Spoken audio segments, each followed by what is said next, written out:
Prologue. To begin the story, the author of this work tells the reader how he became certain that the opera ghost really existed.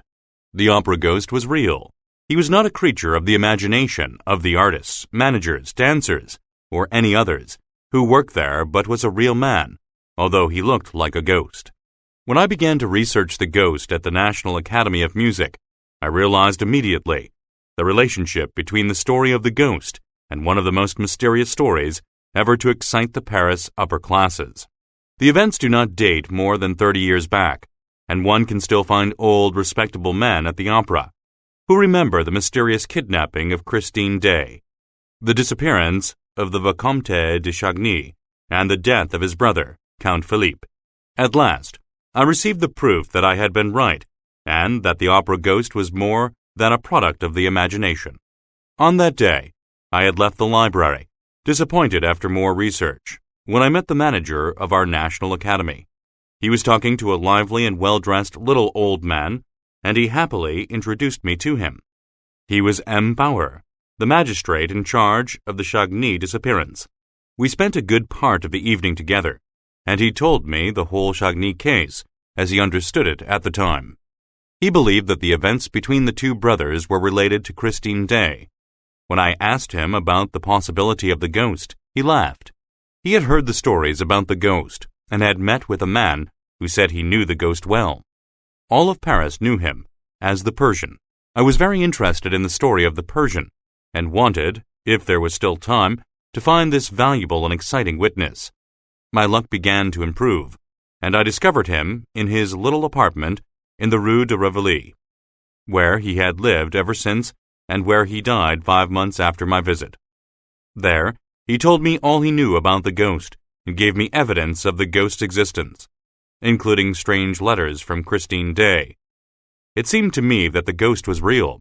I analyzed the writing from the letters to make certain it was that of Day, and also received letters from other friends of the Chagny family who confirmed that the Persian was a good man, who was not likely to make up such a story.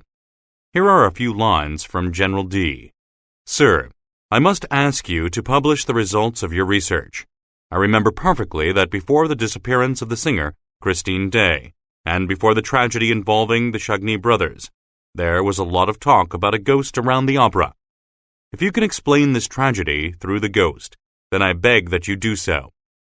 Mysterious though this ghost may be, his story is easier to understand than the idea of two brothers who loved each other so much, killing each other. Please believe me. Lastly, with many papers in my hand, I once more went over the ghost's enormous kingdom, the opera. All that my eyes saw, and all that I could judge for myself, seemed to fit with what the Persian had told me exactly. A while ago, some workers at the opera discovered a corpse. I believe that I was able to prove beyond doubt that this was the body of the opera ghost, and the acting manager agreed with me. His body was found in quite an unusual place, underneath the opera. But we will speak about this much later. For now, I must finish by thanking M. Mifroid, who was the police commissioner at the time of the first investigation, after the disappearance of Christine Day. M. Remy, the late secretary. M. Mercier, the late acting manager. M. Gabriel, the late singing master.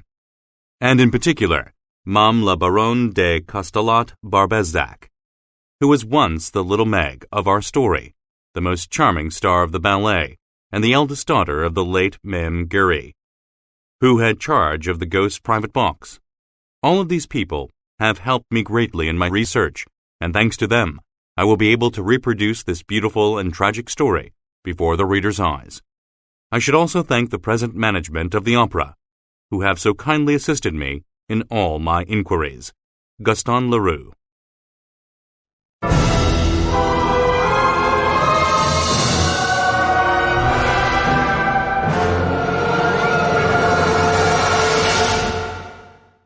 Chapter 1.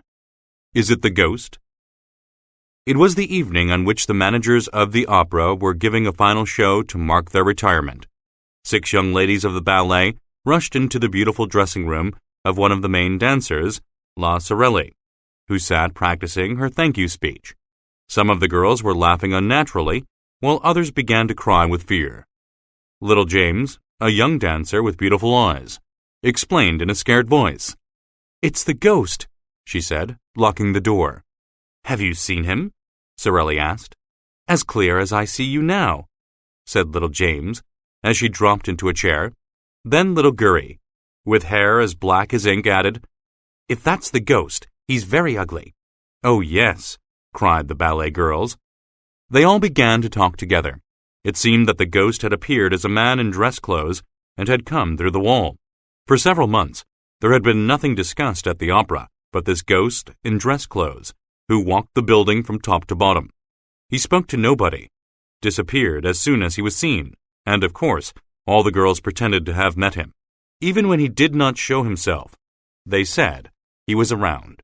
If anyone met with a fall, was the subject of a joke, or lost something important, the ghost was immediately responsible. Joseph Bouquet, a scene shifter, was one person who had truly seen the ghost. He had met him on the stairs only for a second, but said, "He is very thin, so that it looks as if his coat hangs on a skeleton frame, and his eyes are so deep that you can only see two big black holes, like a dead man's head. His skin is not white, but a terrible yellow. His nose is so small that you can't see it from the side. And he has only 3 or 4 pieces of long dark hair." Soon after, there were several mysterious events. For example, a brave fireman named Pampin, having gone to look at the basement, returned suddenly and almost fell into the arms of the mother of little James.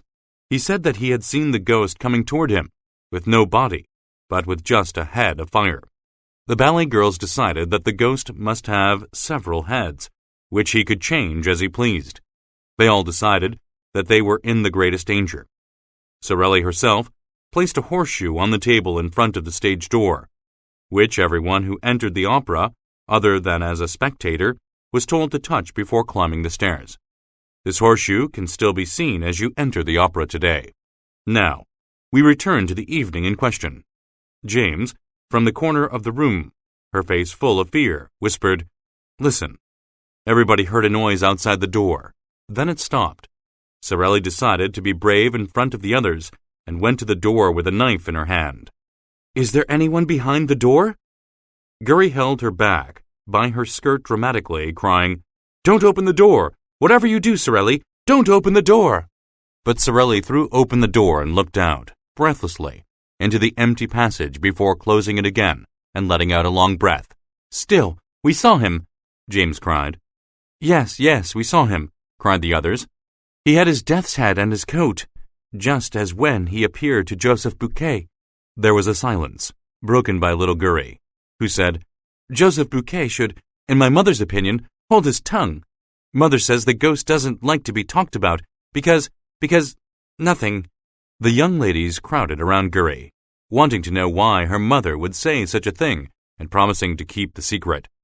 Meg Gurry began to speak, keeping her eyes on the door. "It's because of the private box, you know, the ghost's box. Box 5. Don't be silly. It can't be the ghost's box. Don't joke, Meg. It is. Nobody has had it for over a month, and it must never be sold. It's true. My mother takes charge of it." "And the ghost really comes there?" "Oh, yes, but he has no coat or head, so all that talk about the head of fire is wrong. You can't see him, only hear him. My mother knows." Gurry began to cry, thinking of how angry her mother would be if she knew she was speaking about him. "I should hold my tongue, but Joseph Bouquet shouldn't talk about it. It will bring him bad luck." There was the sound of quick and heavy footsteps in the corridor. Then a voice cried, "Cecile, Cecile, are you in there?" "It's my mother," cried little James. A big, respectable-looking lady burst into the dressing room and dropped, groaning, into an easy chair. "Oh, how awful," she said. "What is it? Tell us what has happened," cried the girls. "It's Joseph Bouquet. He's dead." The room filled with cries of alarm as the scared girls begged her for an explanation. "Yes, he was found hanging by his neck in the 3rd-floor cellar." "Oh no, it must be the ghost," little Gurry cried. And all around her, the ballet girls repeated, Yes, it must be the ghost." Sorelli turned pale and began to tremble. "I'll never be able to say my thank you speech now," she said. The truth is that no one ever knew how Joseph Bouquet died. It was decided to have been a suicide. But the strange thing was that by the time the manager had hurried down the ladder to cut the body down, the rope had completely disappeared. M. Moncharmin decided the ballet girls, or some other dancers, must have taken it, perhaps in order to protect themselves from bad luck. However, it was difficult to imagine such pretty girls rushing down to the cellars and dividing up a rope used to hang a man. Also, the body had been discovered right under the stage. No, somebody else must have taken it. The terrible news soon traveled around the opera. The dressing room emptied as the ballet girls, gathering around Sorelli like scared sheep, made their way to the foyer, through the dark corridors, moving as fast as their little pink legs could take them.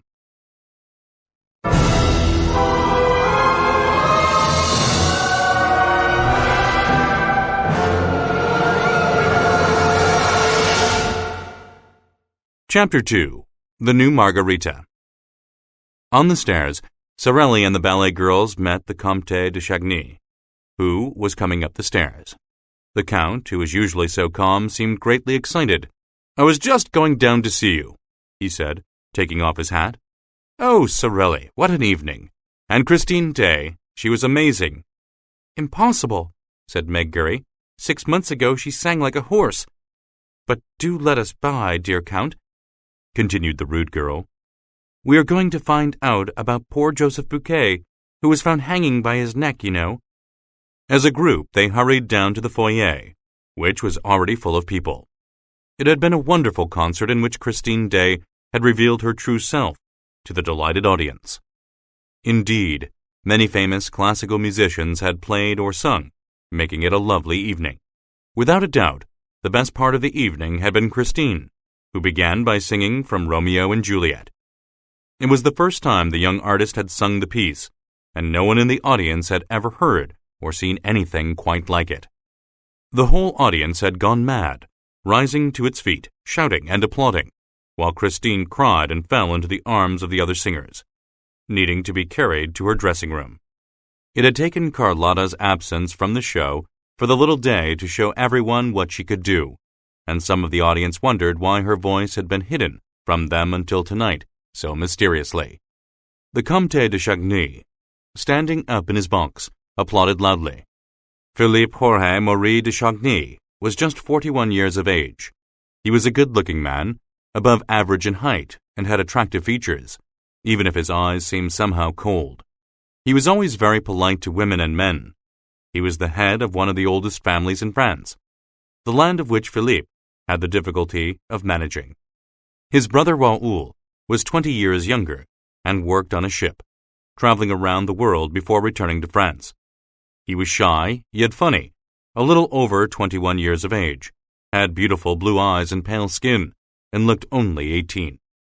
Philippe was very proud of Raoul and his chosen career on the ships. He showed Raoul around Paris while he was on holiday and took him to the opera. I have heard that the Count was close friends with the dancer Sorelli. But surely it is not a crime for a man to spend an hour or two after dinner with such a woman who, though not very clever, had the finest eyes that were ever seen.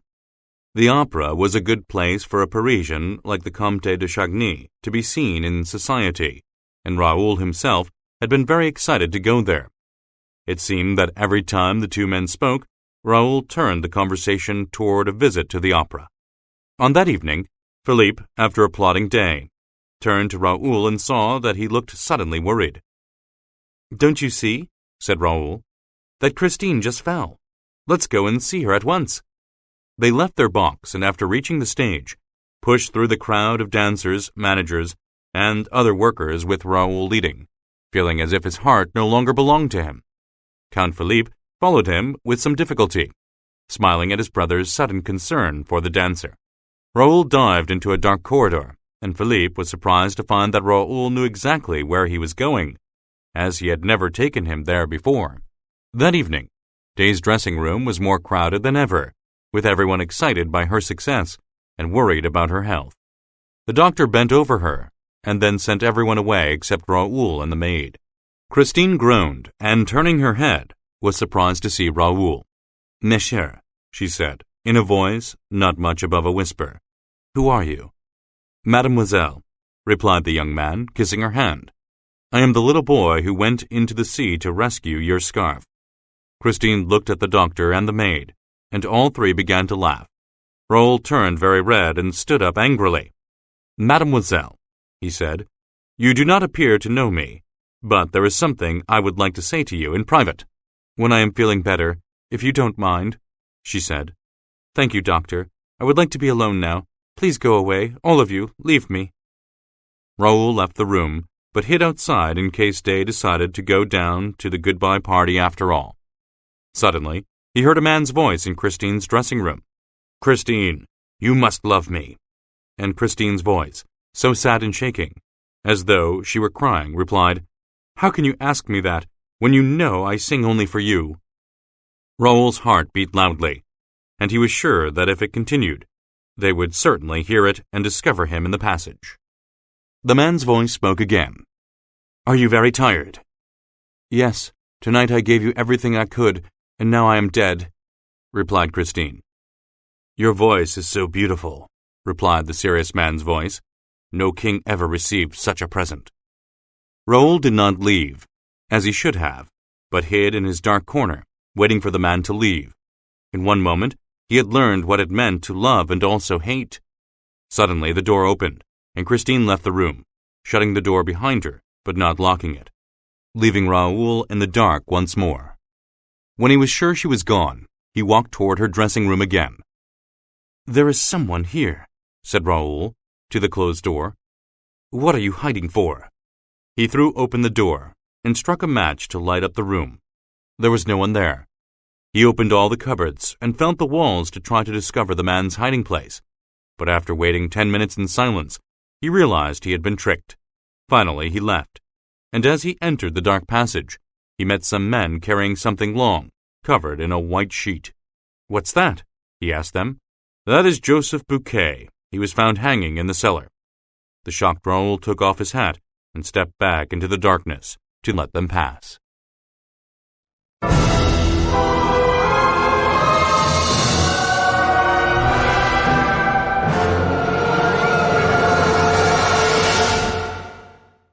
Chapter 3. Why the Managers Resigned.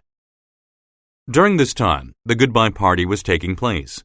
I have already said that a wonderful performance had been given for the retirement of Messieurs Poligny and Debienne, who had decided to go out with a bang, as we say nowadays.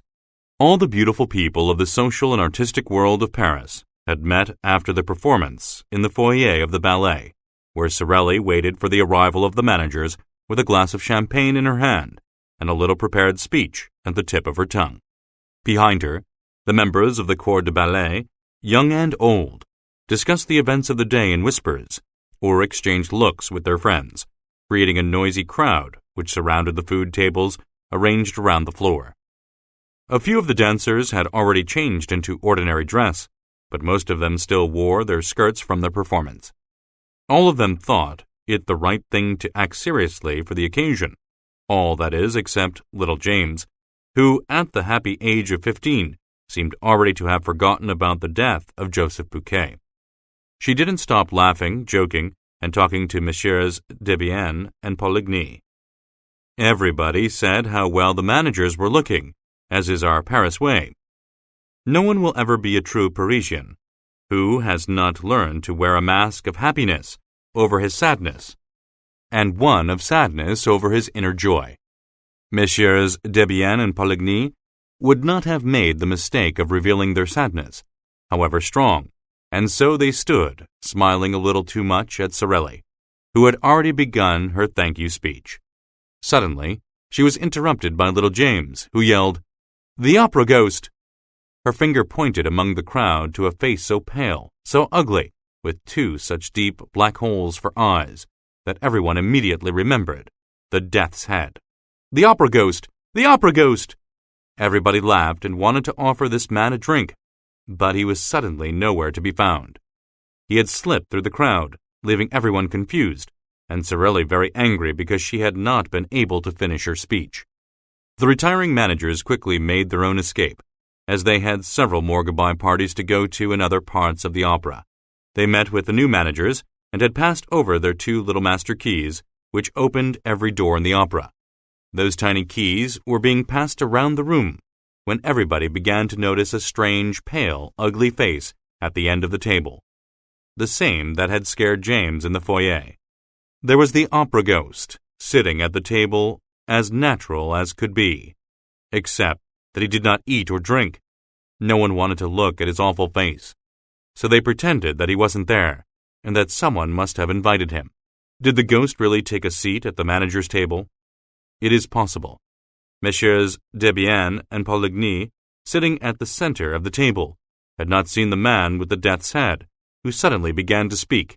The ballet girls are right.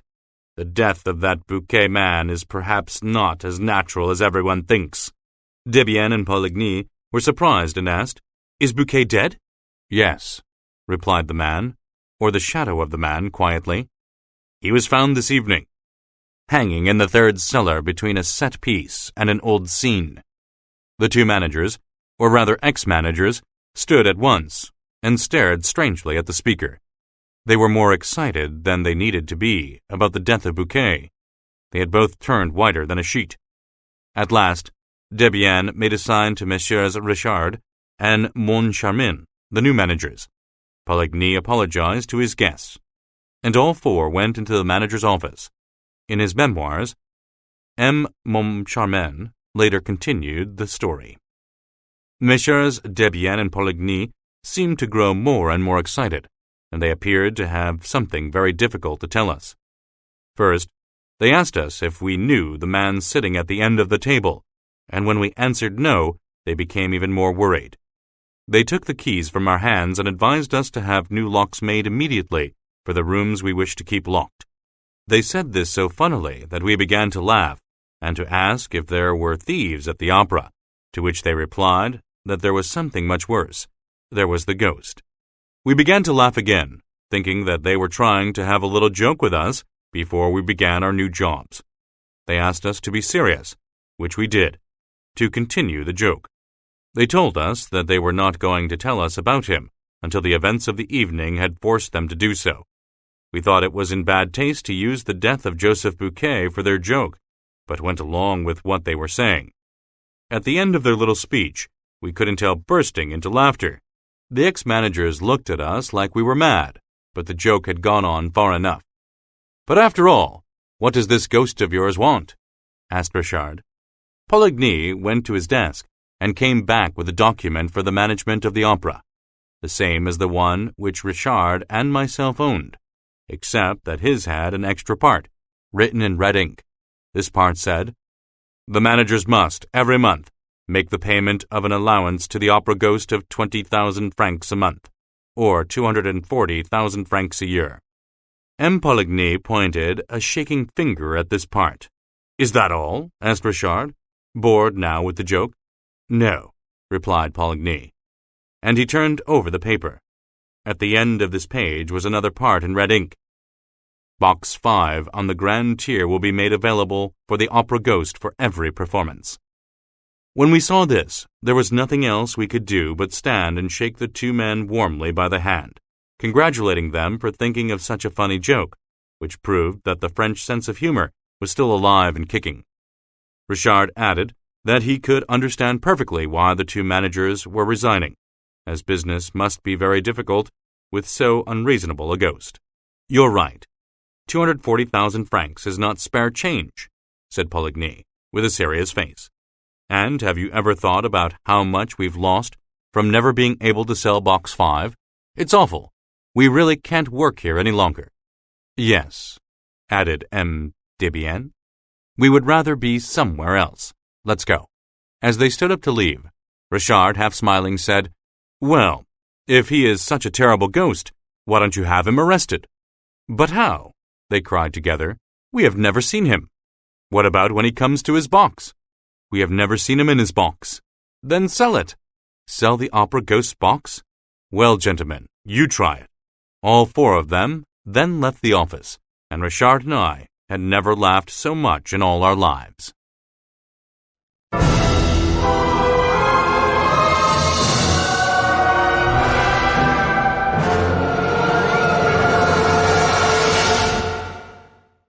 Chapter 4.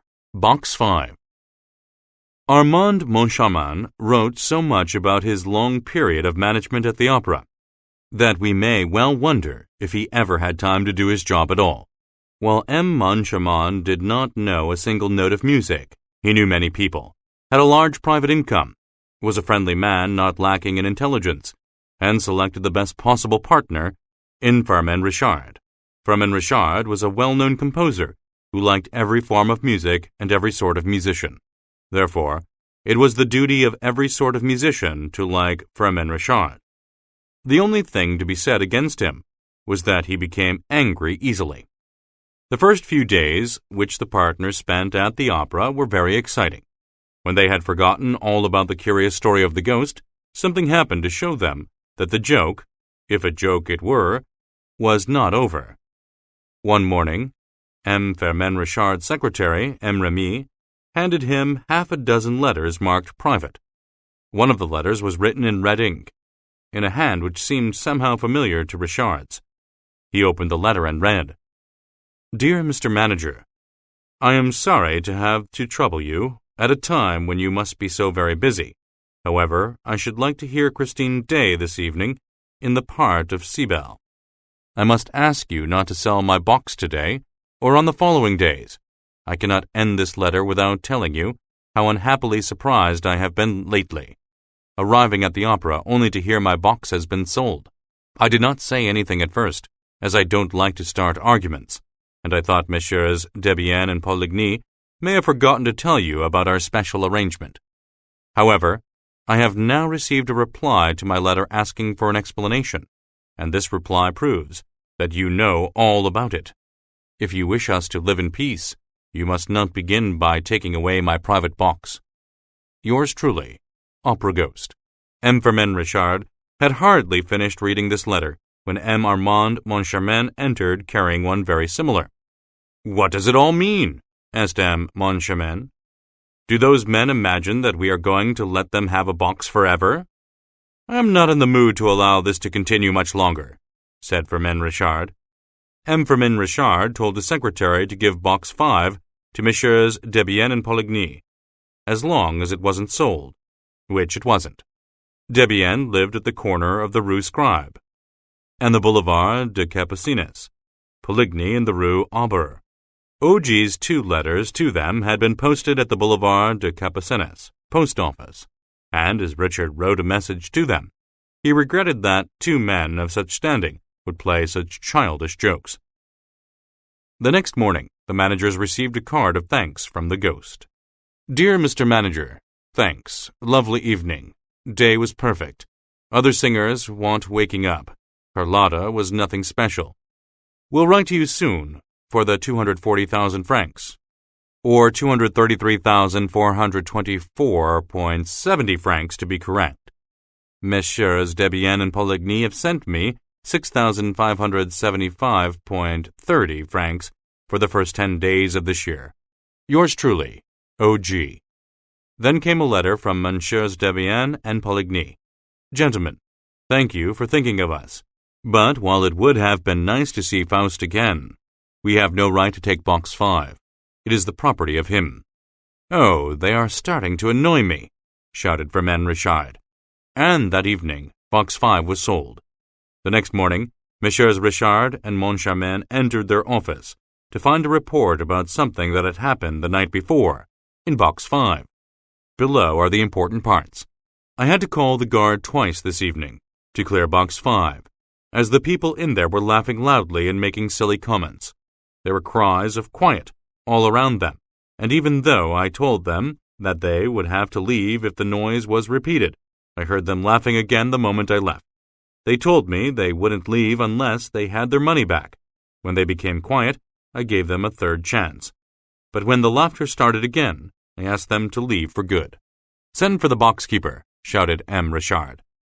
She soon arrived. "What's your name?" "Mame Gary. You know me, sir. I'm the mother of little Gary, little Meg." "Never heard of her," said the manager. "I want to ask you what happened last night to make you call in a guard." Mame Gary turned purple with surprise, as she was not at all used to being spoken to like that. She sat down and said in an angry voice, I'll tell you what happened. The ghost has been annoyed again." According to Gury, the people in box 5 had heard a voice telling them that the box was taken, yet could not see who was speaking. Ma'am Gury appeared to think this was perfectly normal, and was simply the voice of the opera ghost. "So, have you spoken to the ghost, my good lady?" asked M. Moncharmin, pretending to be very serious. "Of course, just as I'm speaking to you now, my good sir."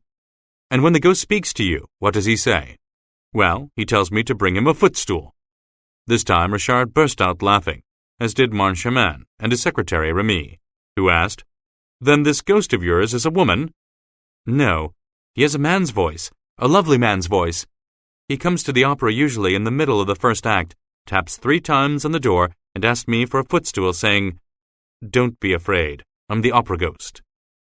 Mame Gury began talking about the ghost's kind nature, while the 2 managers decided that she was most certainly mad. At the end of the performance, he leaves 2 francs, sometimes 5 or 10, whilst on some evenings I find flowers in the box, and one time a box of English sweets. "That will do, Mame Gury. You can go now." When Mame Gury left, the managers decided they would no longer need her services. They also decided that they would look into the matter of box 5 for themselves.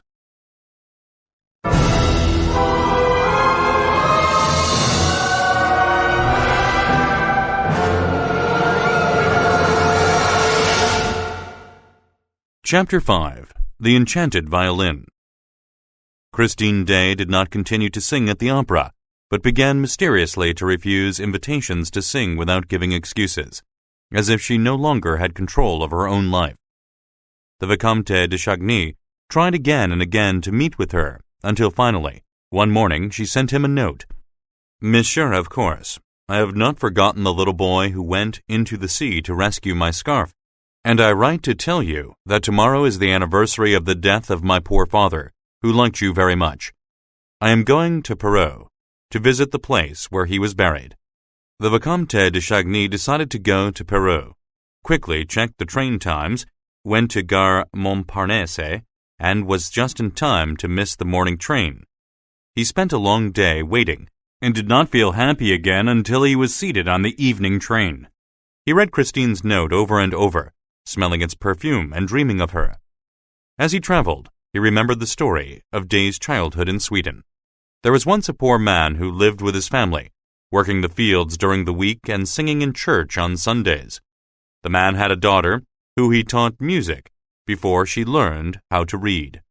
After his wife died, he and his daughter traveled the country, playing the violin. A man named Professor Valerius recognized that the man and his daughter were great artists. He paid for her education and musical instruction. She learned quickly, and everybody loved her, as she was pretty and kind and had a beautiful singing voice. When Valerius and his wife went to settle in Paris at a house called Setting Sun, they took Daae and Christine with them. One day, a boy who had gone out for a walk followed Christine to a little river, which is still called Trétrau. A gust of wind blew Christine's scarf into the water. The little boy ran into the water and quickly brought it back to her. Christine laughed and kissed the boy, who was the Vicomte Raoul de Chagny. During that summer, they played together at Setting Sun almost every day. They loved to go from door to door, asking the old people of the village to tell them stories. Their favorite stories were those told by Daddy Daae, in which the angel of music would visit children while they were sleeping, if they had been good.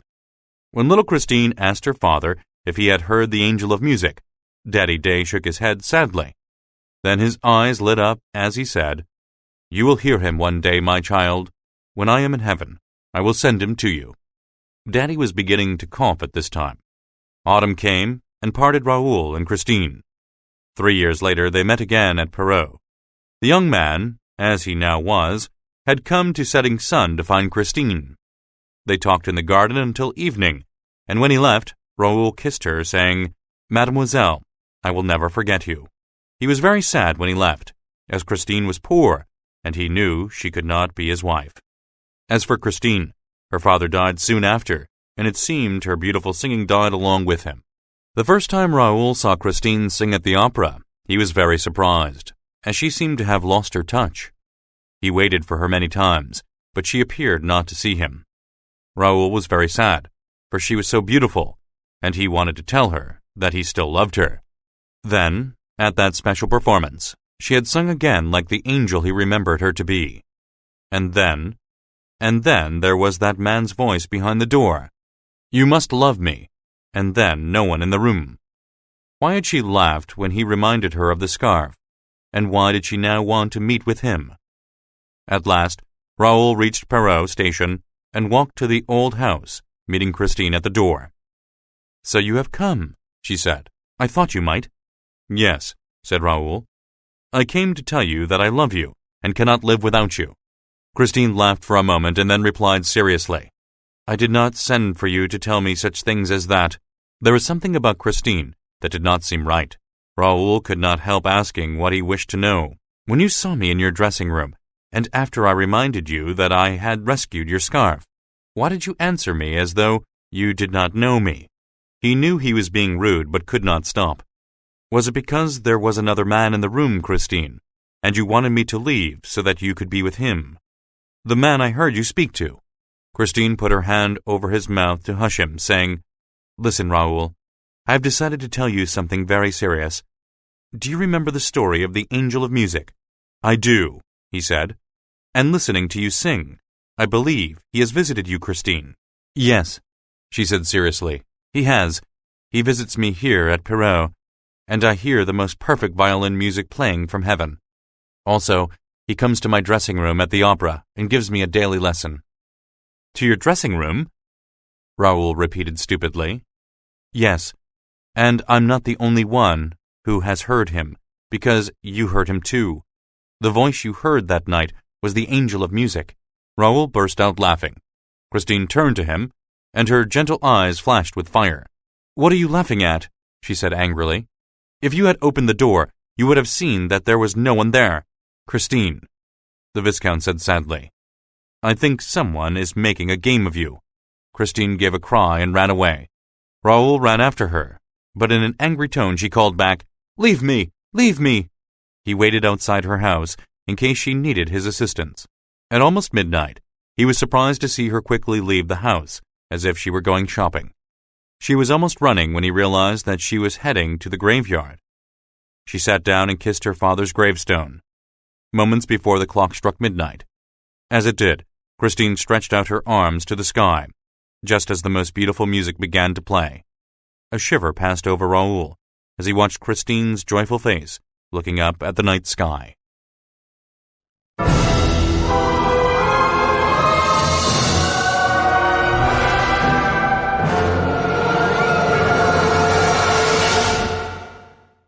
Chapter 6. A Visit to Box 5. We left M. Firmin Richard and M. Armand Moncharmin at the moment when they were deciding to look into that little matter of Box 5. They decided to take a look around the theater and to examine the box that had been causing them no end of trouble. Leaving behind the broad staircase, which leads from the entrance outside the manager's office to the stage, they entered the house through the first little passage on the left. Then they made their way through the front rows of seats and looked at Box 5 on the grand tier.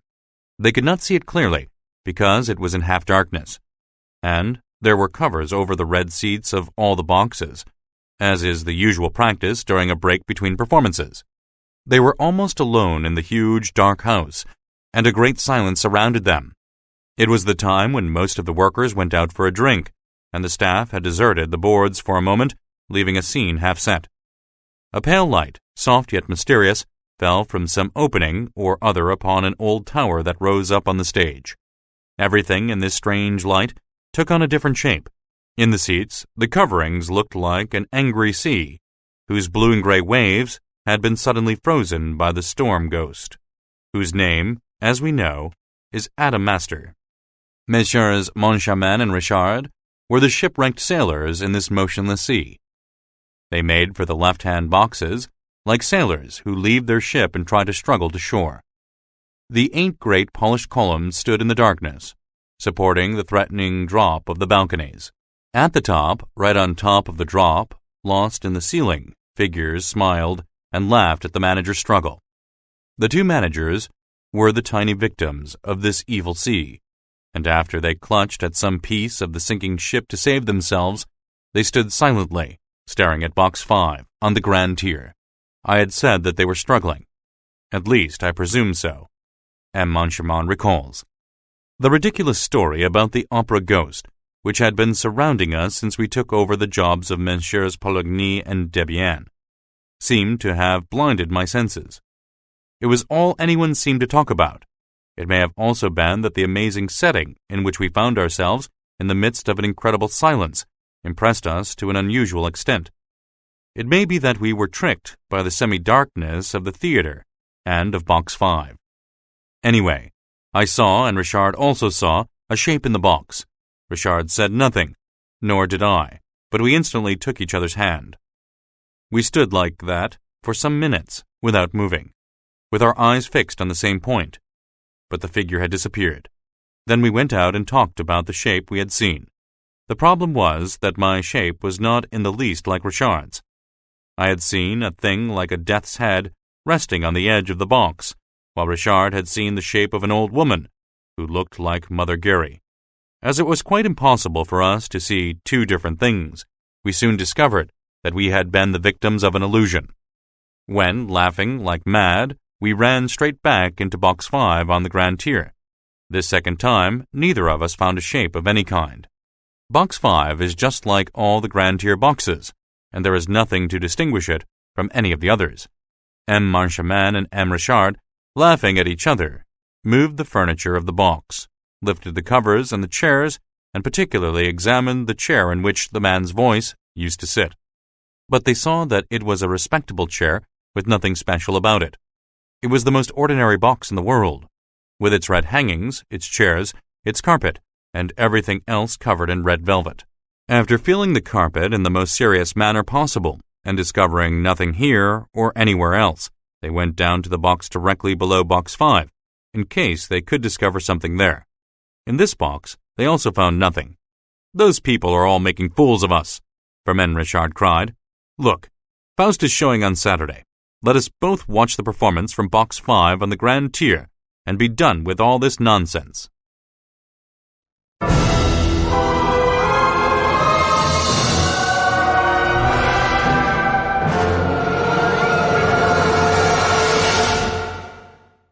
Chapter 7. The Fatal Performance. On Saturday morning, upon reaching their office, the joint managers found a letter from OG which said, "My dear managers, so it is to be war between us. If you care for peace, you will follow my advice. 1. You must give me back my private box, and it will be for my use only. 2. The part of Margarita will be sung tonight by Christine Day. Never mind about Carlotta, she will be sick. 3. You will bring back the good and loyal Mame Garay, my box-keeper. 4. Let me know by a letter handed to Mame Garay that you accept the terms of my monthly payment. If you refuse, you will show Faust tonight in a house in which something terrible will happen. Take my advice and be warned in time. OG. Look here, I'm sick of him, dead sick of him, shouted Richard, bringing his hands down on the table. Just then, Mercier entered saying, Lachenel would like to see one of you. He says it's urgent. Who is Lachenel? Asked Richard. He is the manager of the stable, sir, said Mercier. There's a stable at the opera? Where is it? It's in the cellar, and is a very important department. We have 12 horses. 12 horses? And whatever for? Why, we want horses for the performances. Sir M. Lachenel teaches them to walk on the stage, and he's very good at it. M. Lachenel came in and said, Manager, I have come to ask you to get rid of the stablemen. How many stablemen do you have? Asked Richard. We have 6, Lachenel responded. 6 stablemen. That's at least 2 too many. We don't need more than 4 stablemen for 12 horses, yelled Richard. 11, said Lachenel. I did have 12, but I have only 11 since the white horse César was stolen. How? Well, I'm not completely certain, but I think it's the ghost who did it. I saw a black shadow riding a white horse, and I ran after them. But they were too fast for me and disappeared into the darkness. M. Richard rose angrily. How ridiculous! That will do, M. Lachenel. You can go. After M. Lachenel left, Richard turned to Mercier. "Fire that man at once," he said. Across town at about the same time, Carlotta received her letters in bed, one of which was written in red ink in a childish hand. "If you appear tonight, you must be prepared for something terrible to happen to you at the moment you open your mouth to sing. It will be something worse than death." The letter took away Carlotta's desire for breakfast. It was not the first letter of this kind which she had received, but it was particularly threatening. When she had finished reading and rereading the letter, she got up. "We will see," she said, adding a few words of prayer in Spanish. It was 5 o'clock when the post brought a second letter in the same hand as the first. It was short and said, "You have a bad cold. If you know what is good for you, you will not sing tonight." Carlotta played with her hair and sang 2 or 3 notes to calm herself. She was not sure who was trying to stop her from singing, but they would need to do more than send letters. Many of Carlotta's friends came to support her that night, on the lookout for the awful person or persons trying to ruin her.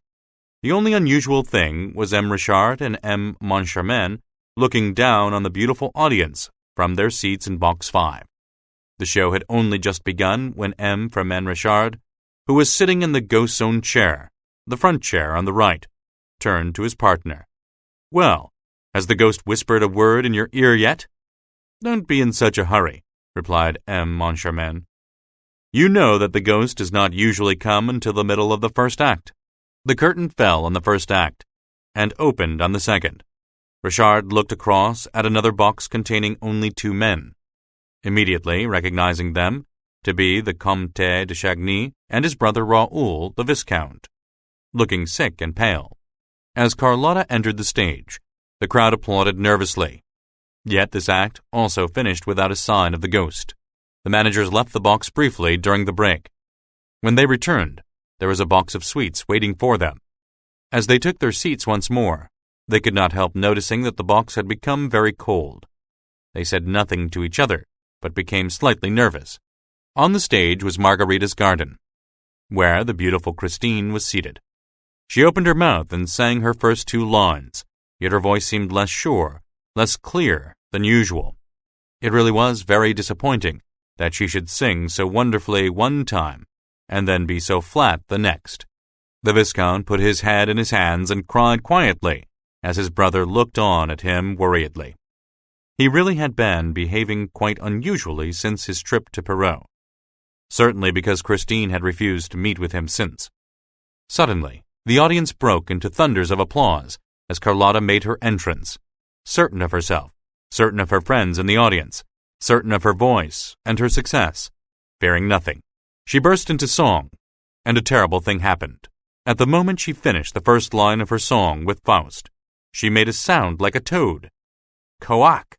A look of fear appeared on Carlotta's face and on the faces of the audience. If such a thing had happened to anyone but Carlotta, they would have laughed, but everybody knew how perfect an instrument her voice was. Carla could not believe that she was the one who made that terrible sound. She paused for several seconds and tried to convince herself that it wasn't her who made the noise, that she was victim of a trick, and that it was not indeed her own voice that she was hearing. In box 5, Moncharmin and Richard had turned very pale, realizing that they were not alone. They felt his breath close to them. Carlotta took a breath and began again. Her voice filled the house. "I feel without alarm. Coac! With its song around me. Coac!" Suddenly, the managers heard his voice in their right ears saying, "She is singing tonight to bring the chandelier down." Together they raised their eyes to the ceiling and gave a terrible cry as the huge chandelier suddenly came free and crashed into the screaming audience. The newspapers the next day said that there were numbers of people wounded and 1 killed, and that the chandelier had fallen on a woman who had come to the opera for the first time in her life. It just so happened she was the very woman to whom M. Richard had given Mame Garie's job as box keeper.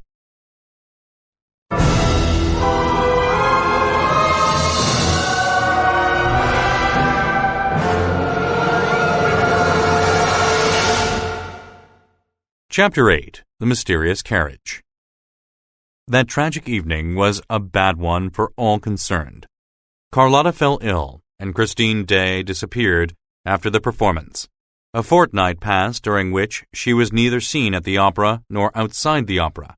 One afternoon, Raoul went to the manager's office to ask after her, finding both of them looking extremely worried. The fall of the chandelier had been an awful event, but it was difficult for them to talk about it. The investigation had ended in a decision of accidental death, caused by the wear and tear of the chains with which the chandelier was hung from the ceiling. Yet Messrs. Richard and Moncharmin, at this time, appeared so changed, so far away, so mysterious that many people thought that some event even more horrible than the fall of the chandelier must have affected their state of mind. In their daily activities, they were very impatient, except with Mame Giry, who had been given back her position as box-keeper. Their reaction to the arrival of the Vicomte de Chagny was anything but friendly. They merely told him that Christine was taking a holiday for an unlimited period for reasons of health. "Then she is ill?" he cried. "What is the matter with her?" "We don't know," they said. Raoul decided to ask after her at Mamma Valerius's. He remembered Christine's request for him not to contact her, but he wondered if someone might be taking advantage of her. The girl's imagination, her creative mind, her basic education, which had been full of stories, the constant thinking about her dead father, and above all, the control music had over her when she was in exceptional circumstances, as in the churchyard at Perrault, made her weak to the plans of an evil person, of whom was Christine Day the victim. After ringing the bell, Raoul was taken into a small drawing-room, which had portraits of Professor Valerius and old Day. 5 minutes later, he was taken into an ill-lit room, where he recognized the good, kind face of Mamma Valerius. Her hair was quite white now, but her eyes had grown no older. Never, indeed, had their expression been so bright, so pure, so childlike. "M. de Chagny," she cried, happily putting out both her hands to her visitor. "Ah, it's heaven that sends you here." He at once asked, "Madame, where is Christine?" And the old lady replied calmly, "She is with her good genius." "What good genius?" exclaimed poor Raoul. "Why, the angel of music." The Viscount dropped into a chair. Christine was with the angel of music? He hardly knew what to say, for his ideas about Christine, already greatly confused, were becoming more and more so, and it seemed everything was beginning to turn around him, around the room, around that extraordinary, good lady with the white hair and childlike eyes. "Come near me," she said, with a happy laugh. "I like you very much, M. Raoul, you know, and so does Christine." "She likes me?" sighed the young man. He was having difficulty collecting his thoughts and connecting them with Mamma Valerius's.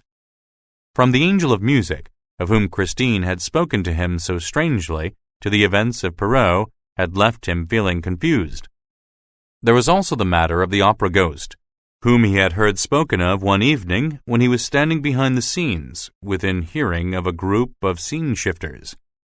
They had been repeating the terrible description of the hanged man Joseph Bouquet, who had met the ghost before his mysterious death. "What makes you think that Christine likes me, madam?" "She used to speak of you every day, and she told me that you had made her a proposal." The good lady began to laugh loudly. "Is Christine engaged to be married?" asked Raoul in a scared voice. "Why, no. Christine could not marry, even if she wanted to. The angel of music forbids it," spoke Mamma Valerius. "He forbids her? He tells her that if she got married, she would never hear from him again. He would go away forever. So you understand, she can't let the angel of music go. It's quite natural." Raoul thought about poor Christine, raised with her traveling father and this crazy old woman, and shivered. "How long has she known him?" asked Raoul. "It's about 3 months since he began to give her lessons. Usually it is at the opera at 8 o'clock in the morning, when there is no one about." "I see," cried the Viscount. He left Mamma Valerius quickly, and walked home to his brother's house. He could have struck his head against the wall. To think that he believed in her innocence. The angel of music must be some awful singer, or nothing more than a good-looking singer. Oh, how silly he had been, and what a terribly sly creature she is. His brother was waiting for him and told him that someone had seen Christine the night before in the company of a man. She had been seen riding in a carriage, with the window down, breathing in the cool night air. As for her companion, only his shadowy outline was seen, leaning back in the dark. Raoul left dinner early and soon found himself in the same spot Christine had been seen the previous evening, on a deserted road, very bright under the moonlight. He waited for half an hour or so. Then a carriage turned into the road and came quietly in his direction at a walking pace. As it approached, he saw that a woman was leaning from the window. Suddenly the moon cast a pale light on her face. Christine. The name of his love had sprung from his lips. He could not take it back. He would have given anything to do so, for that name, cried into the stillness of the night, had acted like a signal to the carriage, which sped past him before he could carry out his plan of jumping at the horses' heads. The window was raised and the girl disappeared, leaving Raoul staring down at the road and into the night. Nothing was colder than his heart, for he had loved an angel and now hated a woman. He was thinking of dying, and he was only 20 years old. In the morning, Raoul received a letter, immediately recognizing Christine Day's paper and handwriting. She said, "Dear, go to the masked ball at the opera on the night after tomorrow. At 12 o'clock, be in the little room behind the balcony and stand near the door. Don't mention this to anyone. See that you are well masked and wear a white cloak. As you love me, do not let yourself be recognized. Christine."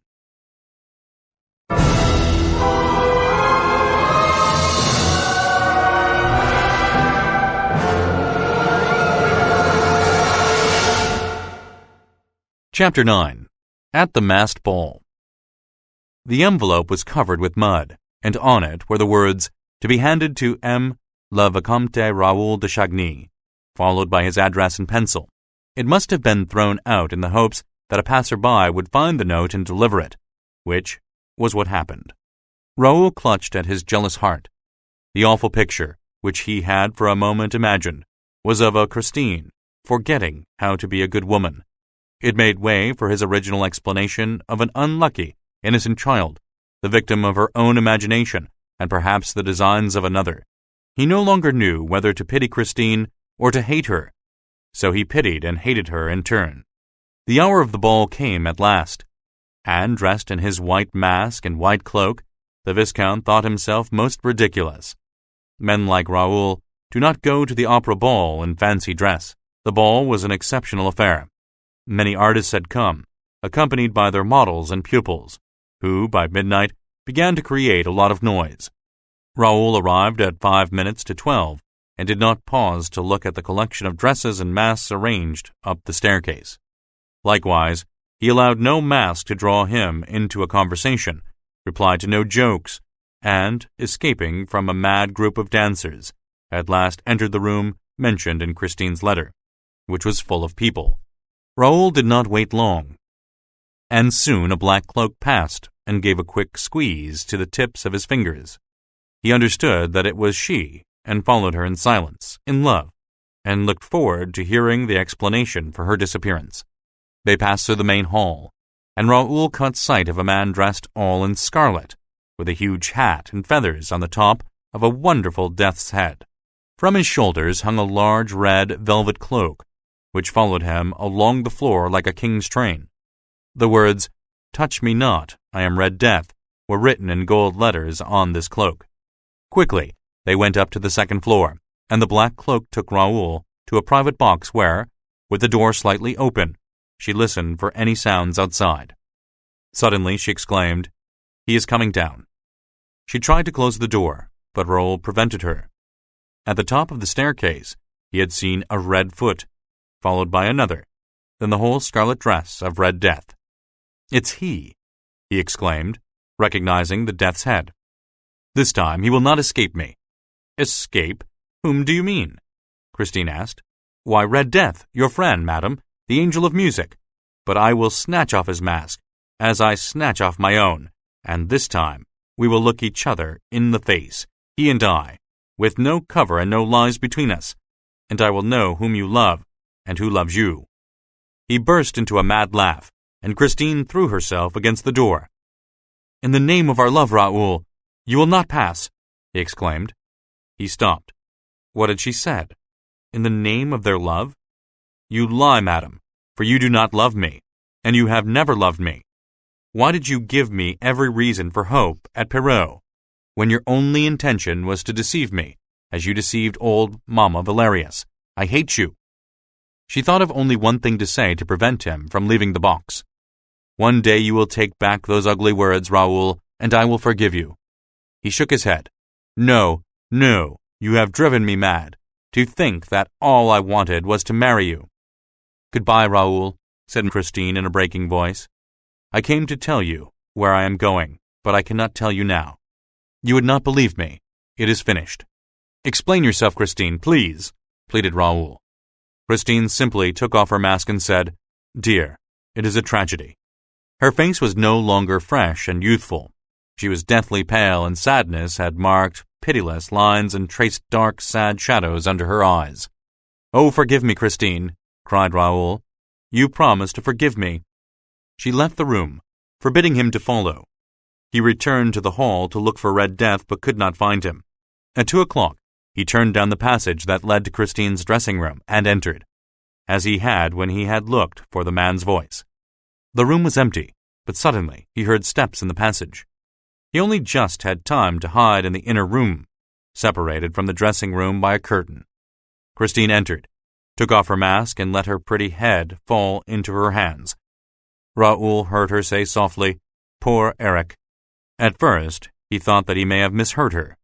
To begin with, if anyone was to be pitied, it was he, Raoul. But shaking her head, she repeated, Poor Eric. She began to write a letter, filling 2, 3, 4 sheets. Suddenly, she raised her head and put the sheets into her dress. She seemed to be listening. Raoul also listened. A faint singing could be heard, as if the walls themselves were singing. It was very soft, very beautiful, male voice, which came through the wall and was now in the room. Christine rose and addressed the voice, as though speaking to someone beside her. Here I am, Eric, she said. I am ready. But you are late. The voice without a body went on singing.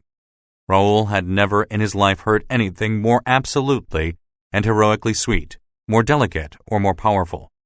The voice went through Raoul's heart. He drew back the curtain and moved toward Christine, who was walking toward a great mirror. In the mirror was only a reflection of Christine. The two Christines ended by touching, and Raoul ran forward and reached out to them both.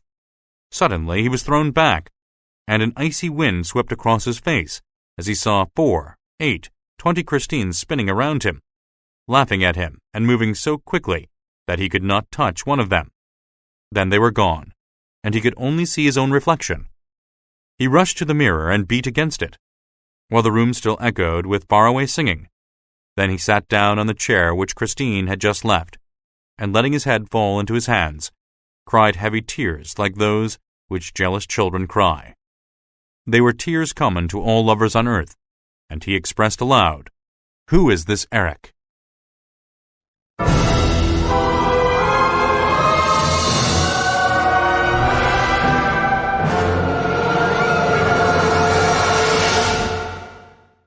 Chapter 10.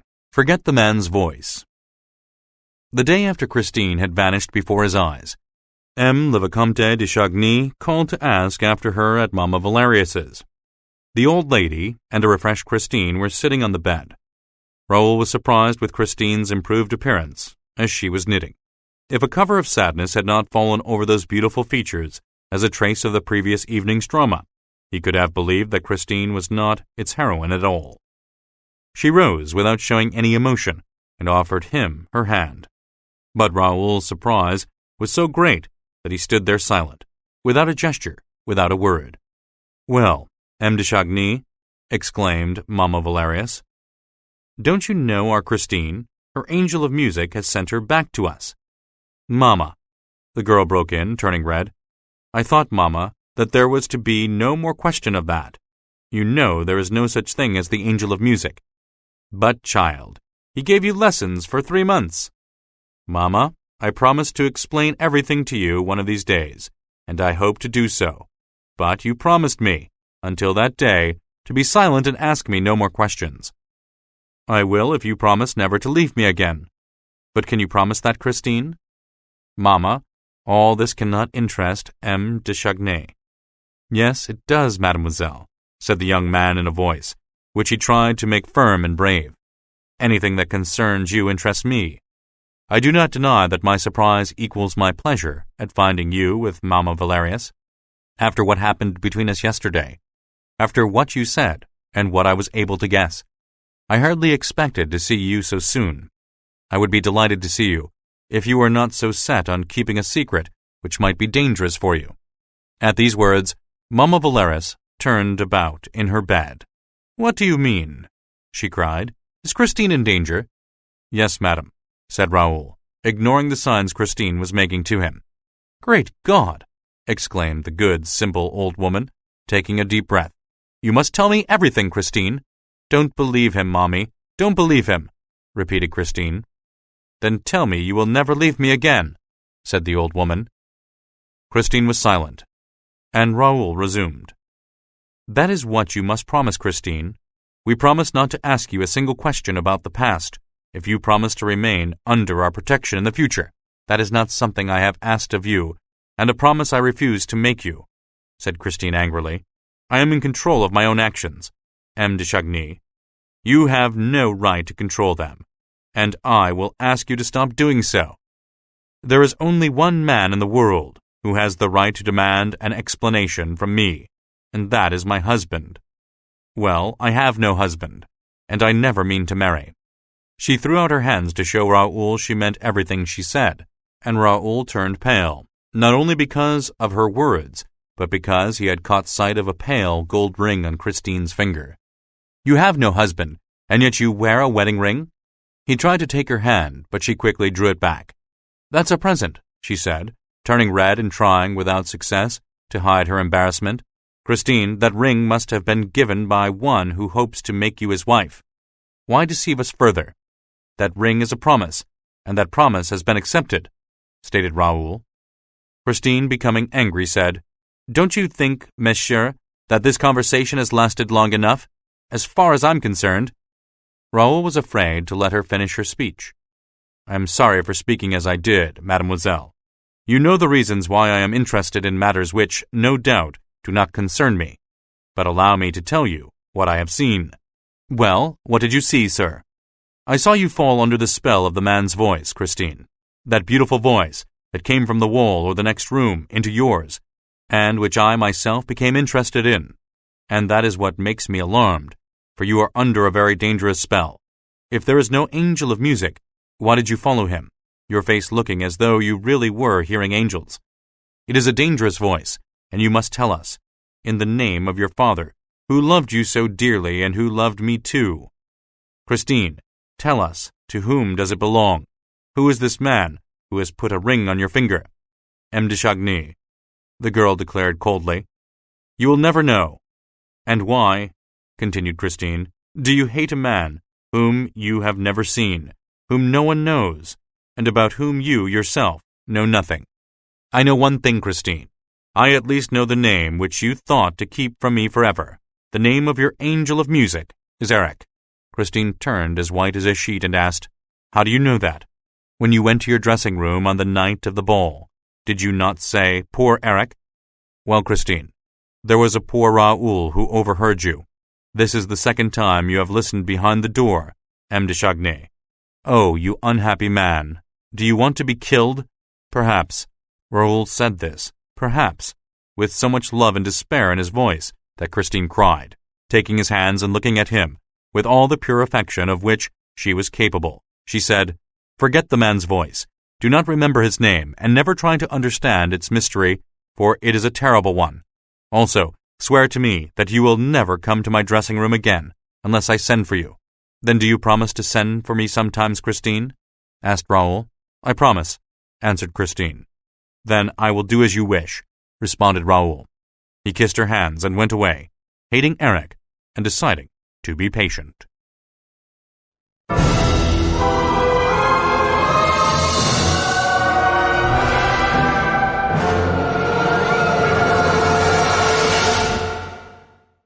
Chapter 11. Above the Trapdoors. The next day, Raoul saw Christine at the opera. She was still wearing the plain gold ring, but was gentle and kind to him, talking to him about the plans he was forming, of his future, and of his career. He told her that the date of the polar trip had been put forward, and that he would leave France in 3 weeks or a month at the latest. She suggested, almost happily, that he must look forward to his voyage as a stage toward his coming fame. When he replied that fame without love was not attractive to him, she treated him as a child, whose sadness passed quickly. "How can you speak so lightly of such serious things?" he asked. "Perhaps we will never see each other again, or I might die, or I," she said simply. She no longer smiled or joked, and seemed to be thinking of something else. "In a month, Raoul, we may have to say goodbye forever. Unless, Christine, we agree to wait for each other forever." She put her hand on his mouth. "Hush, Raoul. You know there is no question of that, and we will never be married." She held out her hands to Raoul, or rather gave them to him, like a present. "But if we cannot be married, we can be engaged. Nobody will know but us. We are engaged, dear, for a month." Raoul jumped at the idea. He bowed to Christine and said, "Mademoiselle, I have the honor to ask for your hand." "Why, you have both of them already. How happy we will be." It was the prettiest game in the world, and they enjoyed it like they were children, playing at hearts, as some might play at balls, only, as it was really their 2 hearts that they threw to and fro, they had to be very, very careful to catch them each time, without hurting them. Oh, the speeches they made to each other, and the wonderful promises they exchanged. One day, about a week after the game began, Raoul cried, "I won't go to the North Pole." Christine, who had not dreamed of this happening, suddenly realized the danger of this game. This happened in the afternoon, in her dressing room, where they met every day and amused themselves by dining off 3 biscuits, 2 glasses of port, and a bunch of violets. That evening, she went away for 2 days, leaving Raoul puzzled and alone. When she returned, she sang like an angel once more, and Raoul was the only one to suffer, for Christine still wore her plain gold ring. Carlotta had not been able to appear on the stage since the adventure of the toad, so Day was offered her place for the time. The Viscount was, of course, present at her performances. A faraway voice whispered in his ear, "She is wearing the ring again tonight, and you did not give it to her.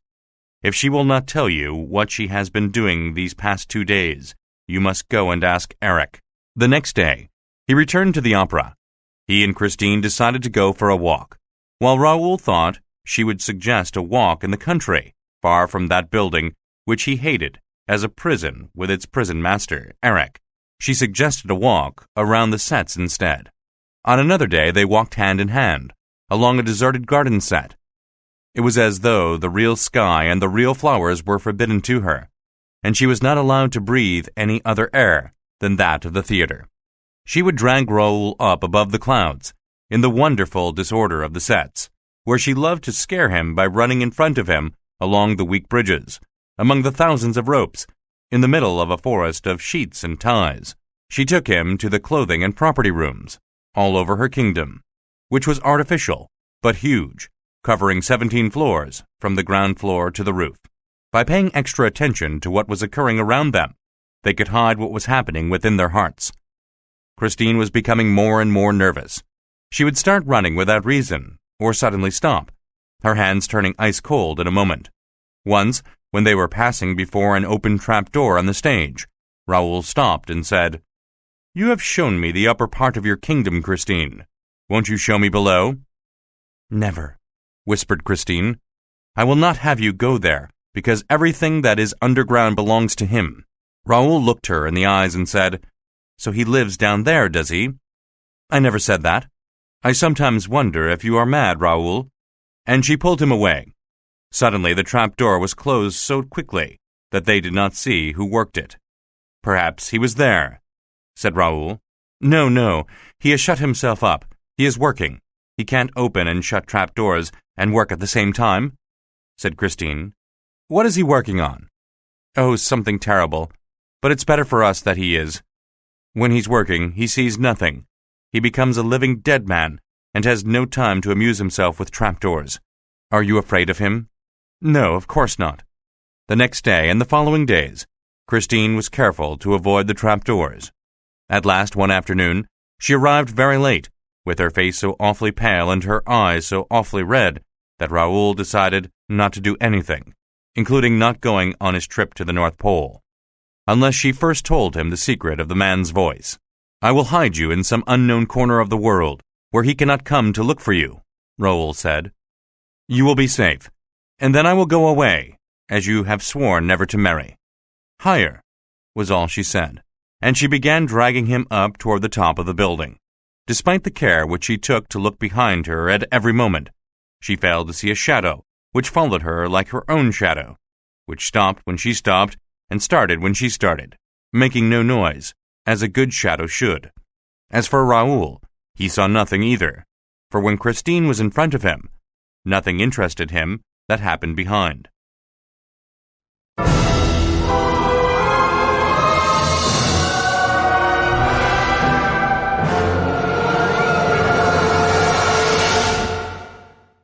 Chapter 12. Apollo's Lyre. In this way they reached the roof. The shadow had followed them, sticking to their steps, and the two young people did not know it was there. When they arrived, they at last sat down under the protection of Apollo, who lifted his huge lyre to the sunset. Raoul pulled her close and said, "Let us leave, Christine. Let us fly at once." "No, no," she said. "Let him hear me sing tomorrow evening, and then we will go away. You must come and fetch me in my dressing room at midnight exactly." Raoul agreed to do as Christine wished, before saying, "Tell me how you saw him first." "I heard him for 3 months before I saw him, Raoul. The voice I heard not only sang, but it spoke to me and answered my questions, like a real man's voice. Yet it was as beautiful as the voice of an angel. I had never forgotten the angel of music, whom my poor father had promised to send to me as soon as he was dead. Mamma Valeris told me I should ask him, and he told me yes, it was the angel's voice. We then became great friends, and he gave me lessons every day. We were accompanied by wonderful music, and the voice seemed to understand mine exactly, so much so that in a few weeks I hardly recognized my own voice. Yet outside the dressing room, I sang with my ordinary voice, and nobody noticed anything. Then when I sang that first evening, I saw you. I told the voice about you, and it fell silent. And even when I called to it, it did not reply. The voice was very jealous of you, Raoul."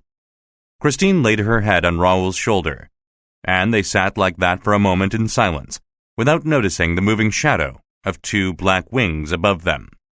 Christine continued, "The next day the voice told me that if I was to give my heart on earth, there was nothing for the voice to do but go back to heaven. I was scared that I would never hear it again, so I swore to the voice that you were no more to me than a brother.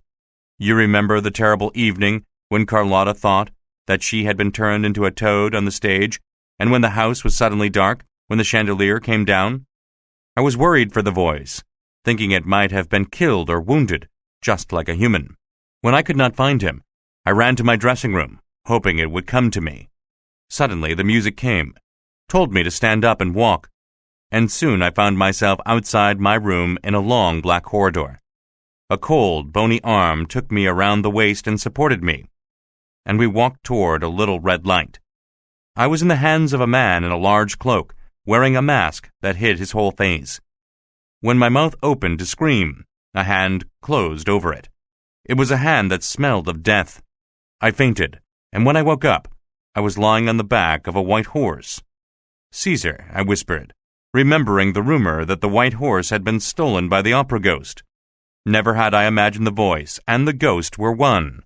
"Then what happened?" asked Raoul. Christine replied, "We were riding Caesar through the 5 underground levels of the opera, turning and turning until at last the darkness lifted. There was a blue light surrounding us. Then we boarded a little boat." "You boarded a boat underneath the opera?" asked Raoul. "Yes," continued Christine, "and he rowed it with a quick, powerful stroke, never taking his eyes off me. Then there was a bright light, and I was in a drawing room that was decorated with the most beautiful flowers, like on opening night. The man stood in the middle of the room and said, 'Don't worry, Christine. You are not in danger." It was the voice. Then the man went down before me, saying, "I am not an angel, nor a ghost. I am Eric." Behind them, an echo of Christine's voice cried, "Eric!" The first night underground, I slept in a simple little bedroom. I soon discovered I was a prisoner, and that there was no way out of the apartment. Eric returned with many gifts for me. I became angry and screamed at him to remove his mask, which he refused to do. He showed me his house and his strange bedroom where he sleeps. On his desk was a music book, filled with his own composition called Don Juan Triumphant. Then he said, "Let us sing something, Christine." "He asked you to sing with him?" "Yes, and we at once began to sing together. Suddenly, I needed to see below the mask, and I could not control my fingers, as I quickly tore it away. I fell back against the wall, and he came up to me, leaning over me, rubbing his teeth together horribly, and said, "Look, you want to see? Look at my ugliness."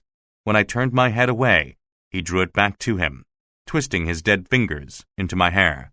"Enough!" cried Raoul. "I will kill him," Christine continued. Then he said, "Know that I am built of death from head to toe, and that it is a dead man's face that loves you. Why did you not want to see me when my father never saw me, and my own mother gave me a mask? But I lied to him, Raoul. I told him he did not frighten me, and he fell at my feet with words of love. From then, he became my faithful slave. He gradually let me take trips outside the gates of his kingdom, and at last he let me go, believing me when I told him, 'I will come back.'" "Christine," said Raoul, "you tell me you love me, but you had only left him for a few hours when you returned to him. Remember the masked ball." "Yes, but remember that those few hours I chose to spend with you." She rose and put her trembling arms around his neck. He kissed her lips, and the night that surrounded them became lighter. They ran as if a storm was approaching. Their eyes, filled with fear of Eric, showed them, before they disappeared back into the forest under the roof high above them. A huge night bird that stared at them with its blazing eyes and seemed to hold on to the strings of Apollo's lyre.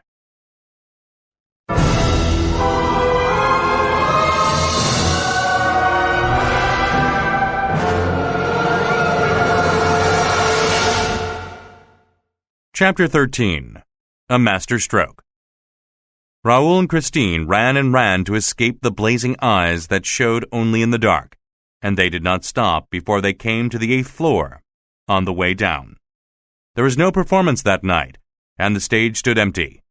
Yet in their way, there suddenly appeared a man in a long coat and a pointed cap, saying, "No, not this way. Quick, go away." "Who is he?" asked Raoul. "He's the Persian," replied Christine, running down another floor with Raoul following. "As you have made up your mind to go, Christine, I assure you we should leave at once. He may have heard us tonight." No, he is working on his needs to be italicized and not thinking of us." They came to Christine's dressing room. Christine continued, "He gave me his word not to be behind the walls of my dressing room again, and I believe him. However, if I call him, he will hear me, for he is a curious man. You must not think, Raoul, that he is simply a man who lives underground, as he knows things which nobody in the world knows." "Take care, Christine," Raoul said. "You are making a ghost of him again. I will be here at 12 tomorrow night. You say that he told you he would wait for you by the underground lake after the performance, but how would you reach it?" "Easy," replied Christine, opening a box and taking out an enormous key. "This is the key that opens the gate to the underground passage." Suddenly, she turned deathly pale. "Oh, heaven!" "What is it?" asked Raoul. "The ring. The gold ring he gave me. I can't find it." He said, "I give you back your freedom, as long as you always wear this ring. If you part with it, Eric will have his revenge." "It must have fallen off when we kissed under Apollo's lyre," she said.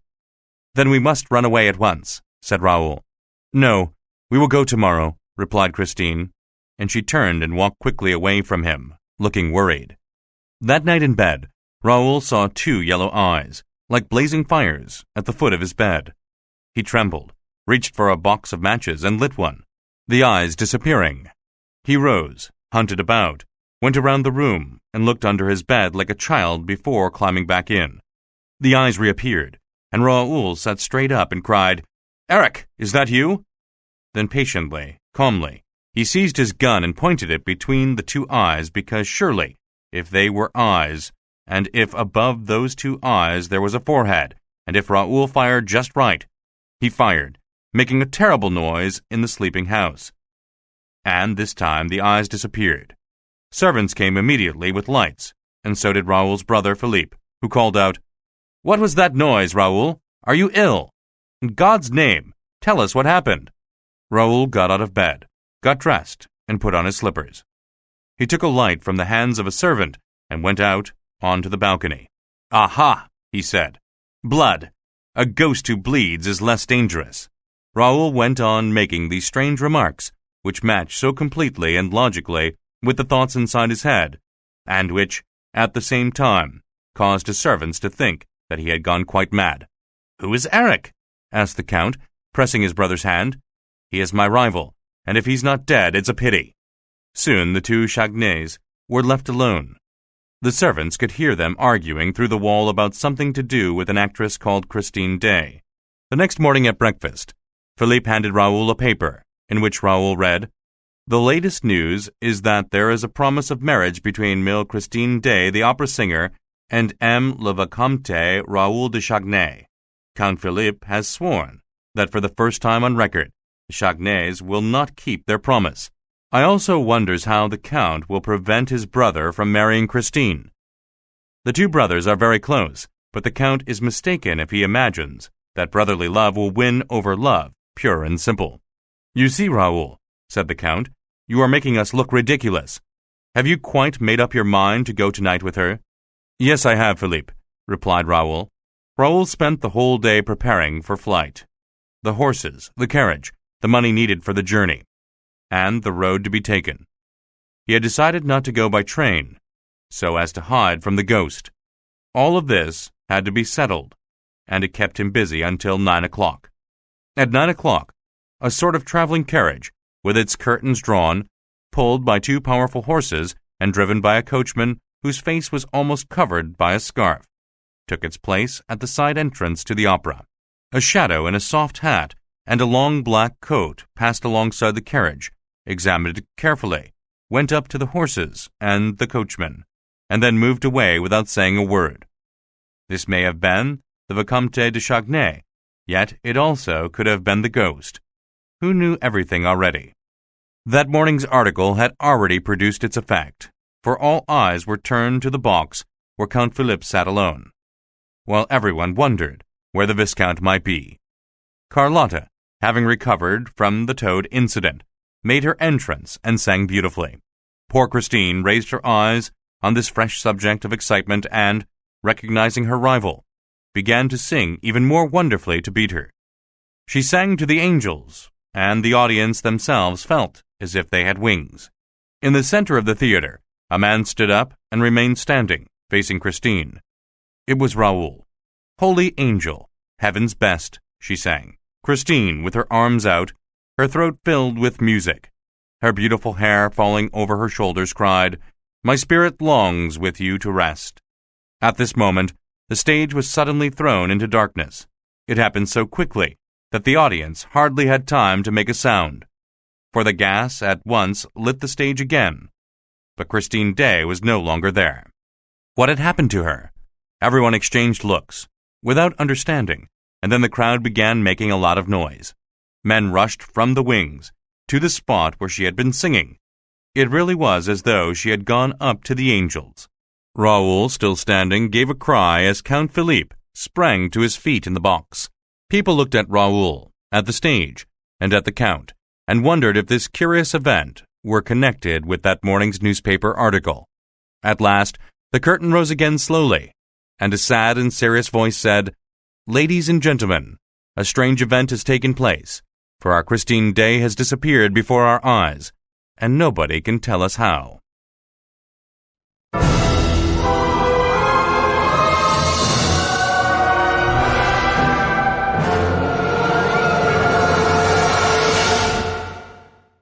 Chapter 14. The Safety Pin. Behind the curtain, there was an indescribable crowd.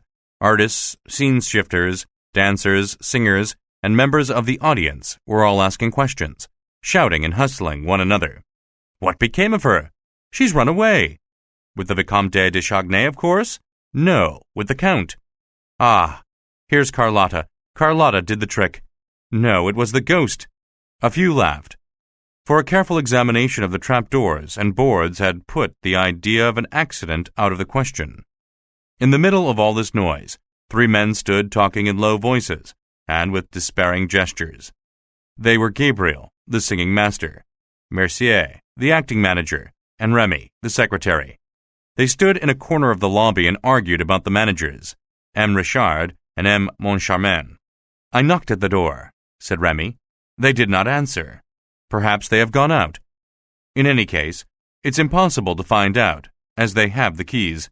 Anyway, they gave an order that they were not to be disturbed, said Gabriel. Did you shout to them that Christine is gone? Asked Mercier.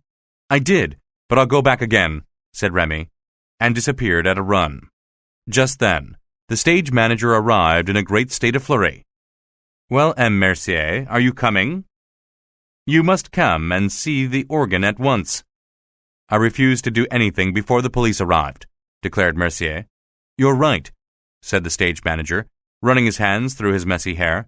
You're right, but there must be someone down at the organ who can tell us how the stage was thrown into darkness. Montclair cannot be found, and neither can any of his assistants. Really? No Montclair? And no assistants? Asked Mercier. Montclair was the gasman who controlled lightness and darkness on the opera stage. No, and as you can imagine, continued the stage manager, the young woman must have been carried off by somebody. Surely she didn't run away by herself. We must do something. Yes, quite right. But let's wait for the police. The stage manager walked away, angry, quietly speaking insults to those weak men who remained in a corner while the whole theater was being turned upside down. At that moment, Remy returned from his visit to the manager's office. Well, have you seen them? Asked Mercier. Moncharmin opened the door at last. His eyes were popping out of his head. I thought he was going to hit me.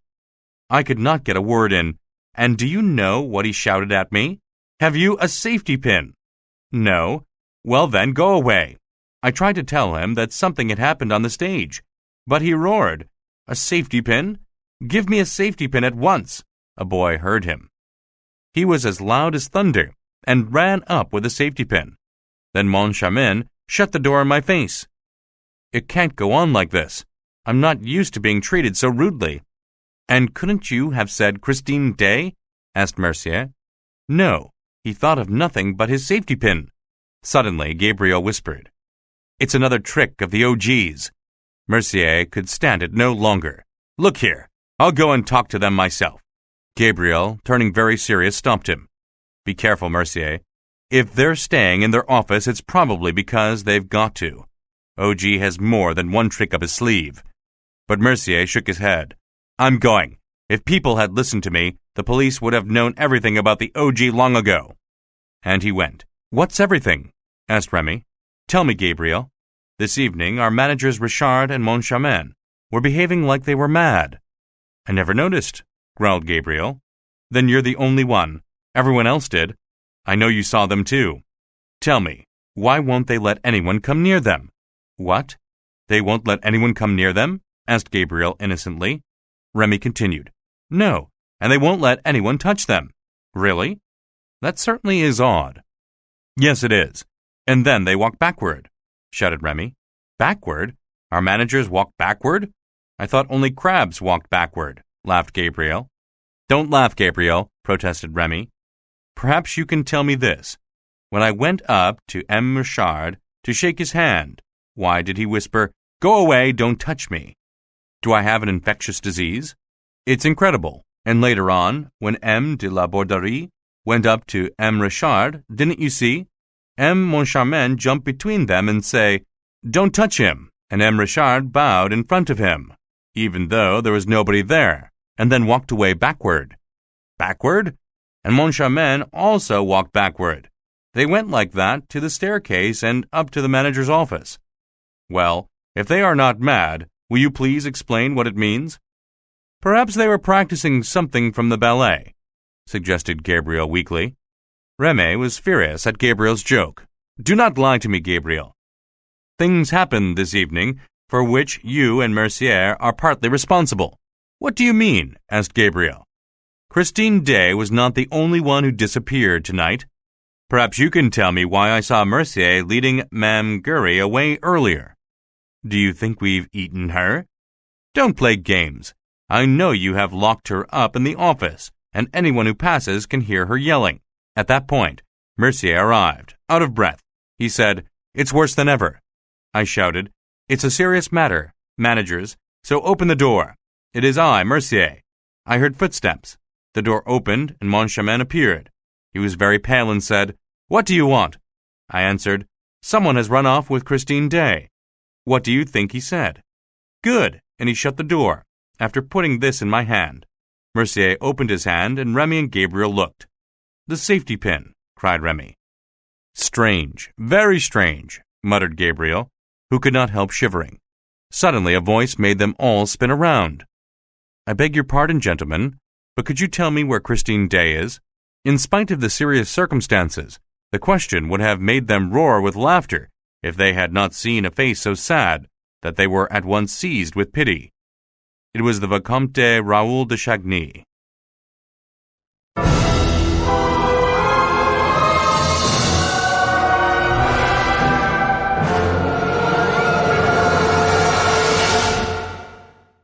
Chapter 15. Christine. Raoul's first thought after Christine's fantastic disappearance was to accuse Eric. He didn't doubt the amazing powers of the angel of music in the opera, where he had set up his empire. Raoul rushed onto the stage, in a mad fit of love, and cried in despair, "Christine, Christine." He seemed to hear the girl's screams through the thin boards that separated him from her. He bent forward, he listened, and he wandered over the stage like a madman. He wanted to go down, to find her, but the stairs that led below the stage were forbidden to everybody that night. "Christine, Christine!" People pushed him aside, laughing. They made fun of him. They thought the poor lover's brain was gone. Through what black, mysterious passages had Eric dragged poor Christine? Did he take her to that awful house on the lake? "Christine, Christine! Why don't you answer? Are you alive?" Awful thoughts flashed through Raoul's confused brain. Of course, Eric must have discovered their secret. And he must have known that Christine had tricked him. How angry he must be now. And Raoul thought again of the yellow eyes that had come, the night before, to his balcony. There were some men's eyes that shone in the dark like stars, or cat's eyes. Yes, he was sure he had fired at Eric. Why had he not killed him? The monster had run away, up to the roof like a cat or a robber. Raoul did not doubt that Eric would be planning something against him this very moment, and might hurt Christine as well. These were the thoughts that haunted Raoul as he ran to the singer's dressing room shouting, "Christine, Christine!" Bitter tears burned Raoul's eyelids as he saw the clothes that his beautiful bride was planning to wear scattered over the furniture. Why had she refused to leave earlier? Why had she played with the monster's heart? Why had she sung those words, which might have made him even more angry? "Holy angel, heaven's best, my spirit longs with you to rest." Raoul, his throat filled with tears, insults and promises, pushed and pulled at the great mirror that had opened one night before his eyes to let Christine pass to the darkness below. He tried to open it, but the mirror obeyed no one but Eric. Perhaps actions were not enough. Perhaps he needed to say some kind of special words. When he was a little boy, he had heard of doors that obeyed the spoken word. Suddenly, Raoul remembered Christine telling him about the special key she kept in the box, the key that allowed one to enter the underground passages from the street outside. He found the key was no longer in the box, but nevertheless ran to the street Christine had told him about, Rue Scribe. Outside in the streets, he passed his trembling hands over the huge stones, felt for openings, and came upon iron bars. He thought, could this be the entrance? He put his useless eyes to the iron bars, but it was too dark inside to see anything. He listened. All was silent. He went around the building, and came to even bigger bars, like huge gates. It was the entrance to the business side of the opera. Raoul rushed to the key-holder's house to see if she could help him. "I beg your pardon, madam, but could you tell me where to find a gate or a door made of bars, iron bars, opening in the Rue Scribe and leading to the lake? You know the lake, I mean, the lake underground, under the opera?" "Yes, sir. I know there is a lake under the opera, but I don't know which door leads to it. I have never been down there." "And the Rue Scribe, madam, have you ever been there?" The woman laughed, screamed with laughter. Raoul ran away, roaring with anger, ran upstairs, 4 steps at a time, ran downstairs, rushed through the whole business side of the opera house, and found himself once more in the light of day. He stopped, with his heart beating loudly in his chest. Suppose Christine Day had been found. He saw a group of men and asked, "I beg your pardon, gentlemen, but could you tell me where Christine Day is?" And somebody laughed. At the same time, in the middle of a crowd of men in evening dress, appeared a man who seemed very calm, who had a pleasant face, all pink and fat, topped with curly hair, and lit up with a pair of wonderfully clear blue eyes. Mercier, the acting manager, drew the Vicomte de Chagny's attention to him and said, "That is the man you should ask, monsieur. Let me introduce M. Milfroid, the chief of police." "Ah, M. le Vicomte de Chagny. Delighted to meet you, monsieur," said the police chief. "Would you mind coming with me? And now, where are the managers?" "Where are the managers?" Remy told him that the managers were locked up in their office and knew nothing of what had happened. "Really? Let us go to the office." M. Milfroid, followed by a growing crowd, turned toward the business side of the building.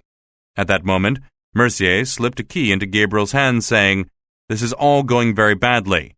You better go and let Mother Gary out of the office." And Gabriel moved away. They soon came to the manager's door. "Open the door in the name of the law," commanded M. Milfroid, in a loud and anxious voice.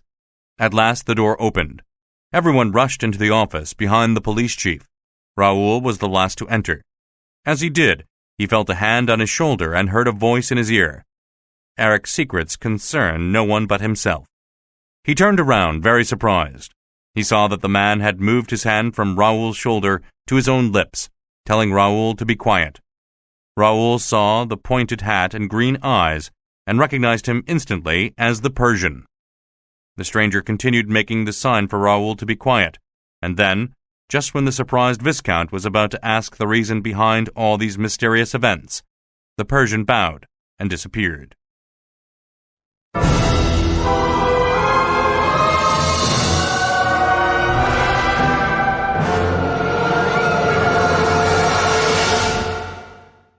Chapter 16. Mame Gary and the Ghost. Before following the police chief into the manager's office, I must describe some extraordinary events that took place in that office, where the managers had locked themselves in for a reason which the reader does not yet know, but which is my duty as historian to reveal now. I can say that the manager's mood had definitely worsened, and not only because of the incident with the falling chandelier. The reader must know that the ghost calmly received his first 20,000 francs, and while there had been a lot of trouble on the side of the managers, it had happened as simply as could be. One morning, the managers found on their table an envelope already addressed to Monsieur O.G., private, and accompanied by a note from O.G. himself. "The time has come to carry out part of our agreement. Please put 20 notes of 1,000 francs each into this envelope. Seal it with your own seal and hand it to Mame Gary, who has my instructions." The managers did not hesitate to take the chance to get their hands on this mysterious criminal, and, after telling the whole story to Gabriel and Mercier, making them promise to keep the secret, they put the 20,000 francs into the envelope and, without asking for explanations, handed it to Mame Gary, who had been given her job back. I do not need to tell you that she was well watched. She did not seem surprised at all, and heading straight to the ghost's box, placed the precious envelope on the little shelf attached to the edge of the box. The two managers, as well as Gabriel and Mercier, were hidden in such a way that they did not lose sight of the envelope for a second during the performance and even afterward. Finally, the theater emptied, and Mame Giry went away while the managers and Gabriel and Mercier were still there. At last they became tired of waiting and opened the envelope. At first the managers, Richard and Moncharmin, thought that the notes were still there, but soon they realized that they were not the same. The 20 real notes were gone and had been replaced by 20 notes of the Bank of St. Joking. Moncharmin wanted to bring in the chief of police, but Richard objected. He said, "Don't make ourselves ridiculous. All of Paris would laugh at us. OG has won the first game. We will win the second." He was surely thinking of the next month's allowance. Nevertheless, they had been tricked. We must not forget that the manager still thought that all this ghost business might be some kind of practical joke from the previous managers. The next payment fell on the day of Christine Day's disappearance. In the morning, a note from the ghost reminded the managers that the money was due. "Do just as you did last time. It worked very well. Put the 20,000 francs in the envelope and hand it to our excellent Mame Giry." The note was accompanied by the usual envelope. They only needed to insert the money. This was done about half an hour before the curtain rose. Richard showed the envelope to Moncharmin. Then he counted the money and put the notes into the envelope, but without closing it. "And now," he said, "let's see Mother Giry." The old woman was sent for. She entered wearing an old black dancing dress. She seemed to be in a good mood. "Good evening, gentlemen. It's for the envelope, I suppose?" "Yes, Mame Giry," said Richard in a friendly voice. "For the envelope and something else." "Of course, M. Richard. What can I do for you?" "Tell us, Mame Giry, are you still speaking with the ghost?" "Yes, of course," she replied. "Good, good. Now tell us. This story of the ghost is just a good joke, isn't it? Well, we are beginning to think that it has lasted long enough." Mame Giry looked at the managers as though they were talking Chinese. "What do you mean? I don't understand you." "You understand perfectly well. Tell us now the name of the man who is making you do this." "No one is making me do anything. The opera gross pays me 10 francs for my work, and I believe that he exists." "And why is that?" "Well, once in box 5 I found a letter addressed to me in red ink. Inside the ghost told me that one day my little Meg would marry a very rich man and become an empress. From the day he told me that, I believed in him completely." "And you have never seen him, never spoken to him, yet you believe everything he says?" "Yes, that's right. He already had Meg moved to the front row, just by saying a word in Poligny's ear." Moncharmin sighed. "Do you know what is inside these envelopes?" "Why, of course not," she said. "Well, look." Mame Giry looked into the envelope and took a short breath. 1,000-franc notes, she cried. "Yes, Mame Giry, 1,000-franc notes. And you knew it. We are going to have you arrested." The woman jumped up in alarm, the feathers on her hat moving about. "Have me arrested?" Mame Giry gave M. Richard a great punch to the ear, causing the envelope to fly open, scattering the magic notes like butterflies. The managers fell down, together, to pick them up. "Are they still real, Moncharmin?" "Yes, they are, Richard." Above their heads, they could hear Mame Giry's 3 teeth rubbing together. "I, a thief? M. Richard, you should know where the notes went to." "What do you mean?" asked Richard in a low, angry voice, taking Mame Giry by the wrist and shaking her violently. "You should know because they went into your pocket," declared Mame Giry. "I put them there myself. There, it's out. May the ghost forgive me."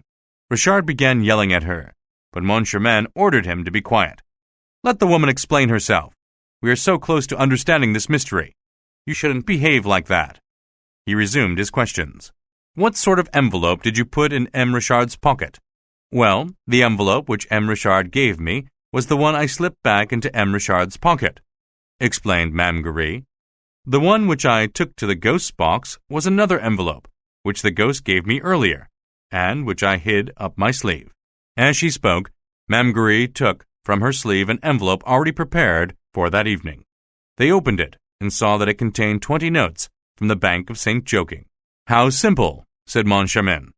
"So it was the ghost who gave you this envelope and told you to switch it with the one we gave you. And it was the ghost who told you to put the envelope with the money back in Richard's pocket." "Yes, it was the ghost. I slipped it into your pocket the next evening, when you were in the foyer of the ballet. I remember you brushing against me. I can remember it. Of course, exclaimed Richard, looking pale. It's very clever of O.G. He takes the money from my pocket later without me noticing, as I didn't even know it was there in the first place. Well, Richard, said Moncharmin, I gave half of the money, yet nobody put anything in my pocket.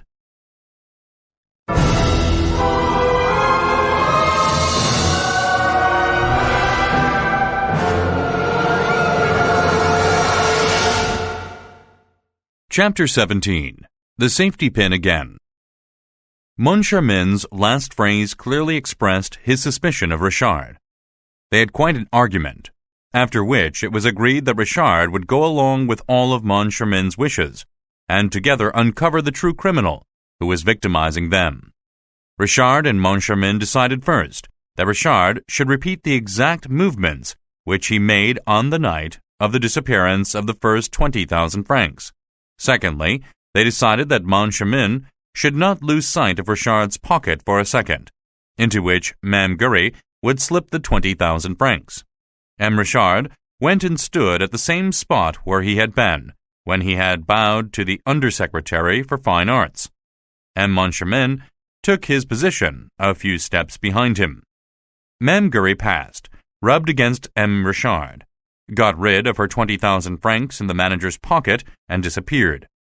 Then, according to Moncharmin's instructions, Mercier took the good lady to the acting manager's office and locked her in, so that it would be impossible for her to communicate with the ghost. Meanwhile, Richard was bending and bowing, and walking backward, just as if he had the Undersecretary of the Arts before him. While this would have seemed quite normal had the Undersecretary actually been before him, it created amazement for those watching. M. Richard bowed to nobody and walked backward, before nobody. And a few steps behind him, M. Moncharmin did the same, stopping to push away M. Remy and to beg M. de la Borderie not to touch M. the director. Moncharmin, who was still suspicious of Richard, did not want Richard to come to him later, when the 20,000 francs were gone, and say, perhaps it was M. de la Borderie, or Remy. The managers, having begun by walking backward, continued to do so until they reached the passage leading to their office. In this way, Richard was constantly watched by Moncharmin from behind, while also keeping an eye on anyone approaching from the front. 2 minutes later, the managers locked themselves into their office. Moncharmin put the keys in his pocket. We remained locked up like this last time, he said, until you left the opera to go home. Well then, said Richard, I must have been robbed on my way home. No, said Moncharmin, in a dry tone. That's impossible, because you got out of my taxi. That 20,000 francs must have disappeared at your house. No, protested Richard. I trust my servants. If one of them had taken it, he would have disappeared by now. Moncharmin lifted his shoulders, and Richard began to think that Moncharmin was treating him quite unfairly. Moncharmin, I've had enough of this. Do you suspect me? Yes, I suspect you of a silly joke. One doesn't joke with 20,000 francs, responded Richard. That's what I think, declared Moncharmin, unfolding a newspaper. Richard snatched the newspaper from Moncharmin's hands and said, Look, imagine what I might think if, like last time, after spending the evening alone with you, you drove me home, and then I found that 20,000 francs had disappeared from my pocket. And what might you think?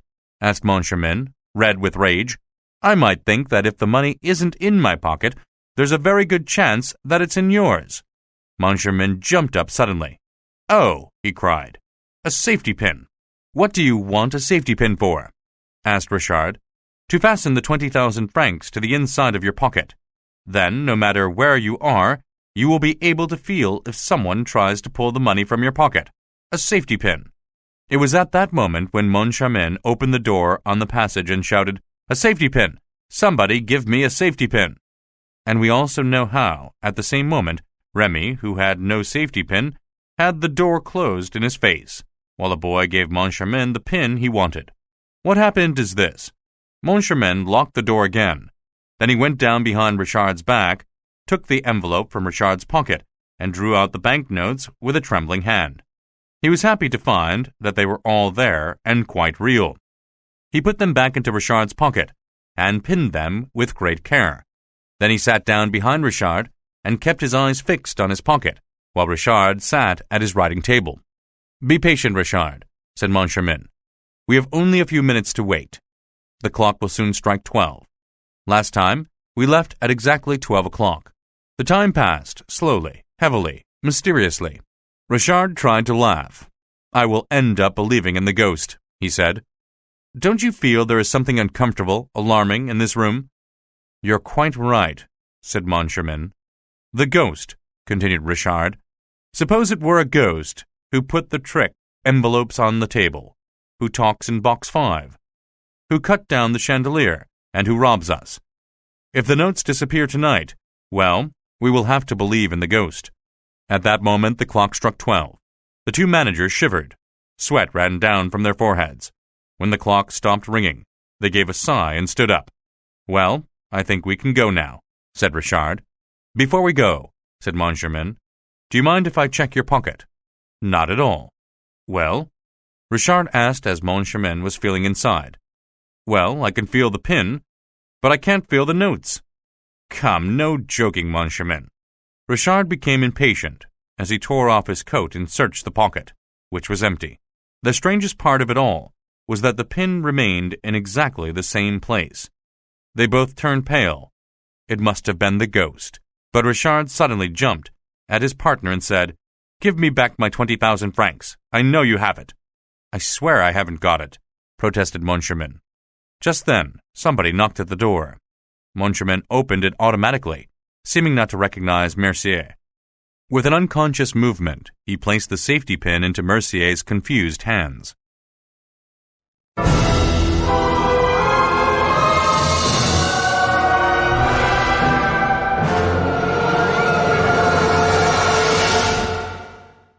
Chapter 18. The Police Commissioner.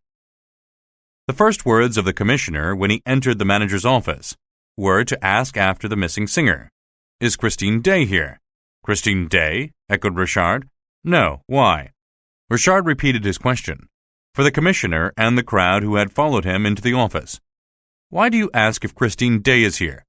"Because she must be found," the commissioner seriously declared. "What do you mean, she must be found? Has she disappeared?" asked Richard. "In the middle of the performance," stated the commissioner.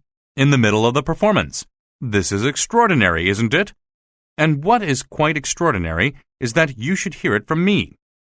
"Yes," agreed Richard, taking his head in his hands and muttering, "What is this fresh trouble? Oh, it's enough to make a man send in his resignation." He became frustrated. "So she disappeared in the middle of the performance?" he repeated, as though in a dream. "Yes, she was carried off at the moment when she was calling for the help of the angels. But I doubt if she was carried off by an angel. And I am sure that she was." Everybody looked around. A young man, pale and trembling with excitement, repeated, "I am sure of it." "Sure of what?" asked Milfroid, the commissioner. "That Christine Day was carried off by an angel, and I can tell you his name." The commissioner, inviting Raoul to sit down, cleared the room of everyone except the managers. Then Raoul spoke. "Monsieur, the angel is called Eric. He lives in the opera, and he is the angel of music." "The angel of music? Really?" And turning to the managers, M. Milfroid asked, "Is there an angel of music on the premises, gentlemen?" Richard and Moncharmin shook their heads without smiling. "Oh," said Raoul, "these gentlemen have heard of the opera ghost. Well, I can tell you that the opera ghost and the angel of music are one and the same person, and his real name is Eric. It's true. I think these gentlemen have heard of him." "Gentlemen, is this true?" Richard rose.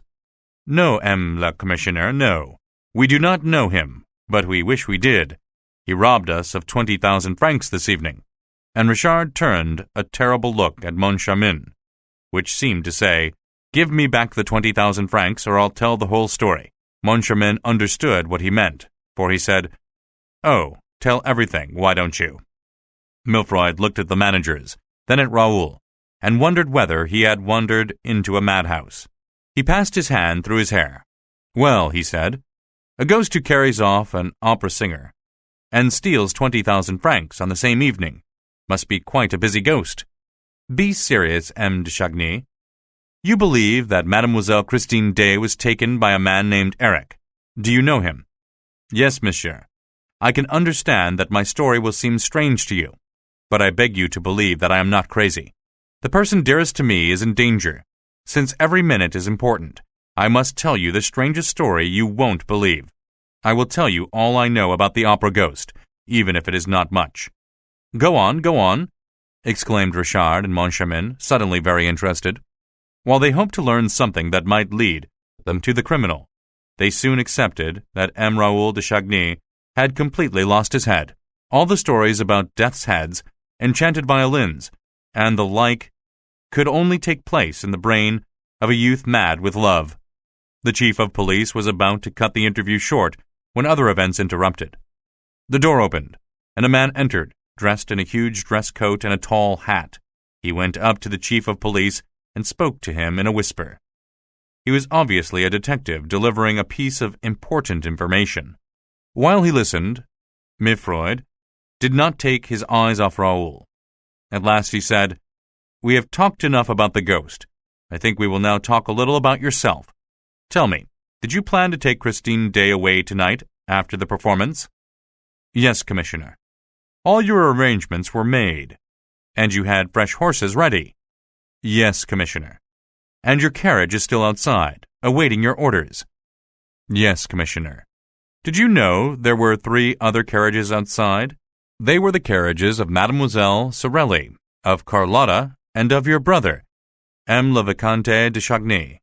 And although your carriage and Sorelli and Carlotta's are still there, your brother's is not. Is it true that your brother was opposed to your marriage with Mademoiselle Day?" "That is a family matter." "Well, allow me to inform you that your brother has been smarter than you.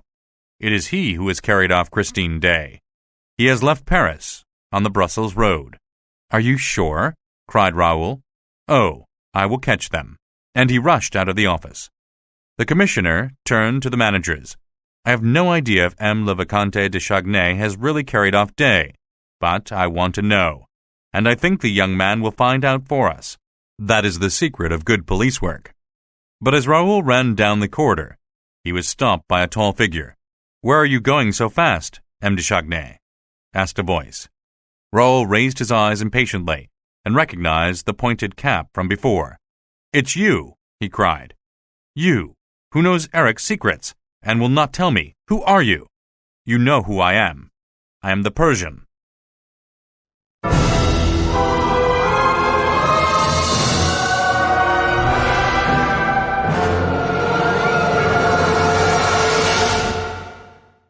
Chapter 19. The Viscount and the Persian.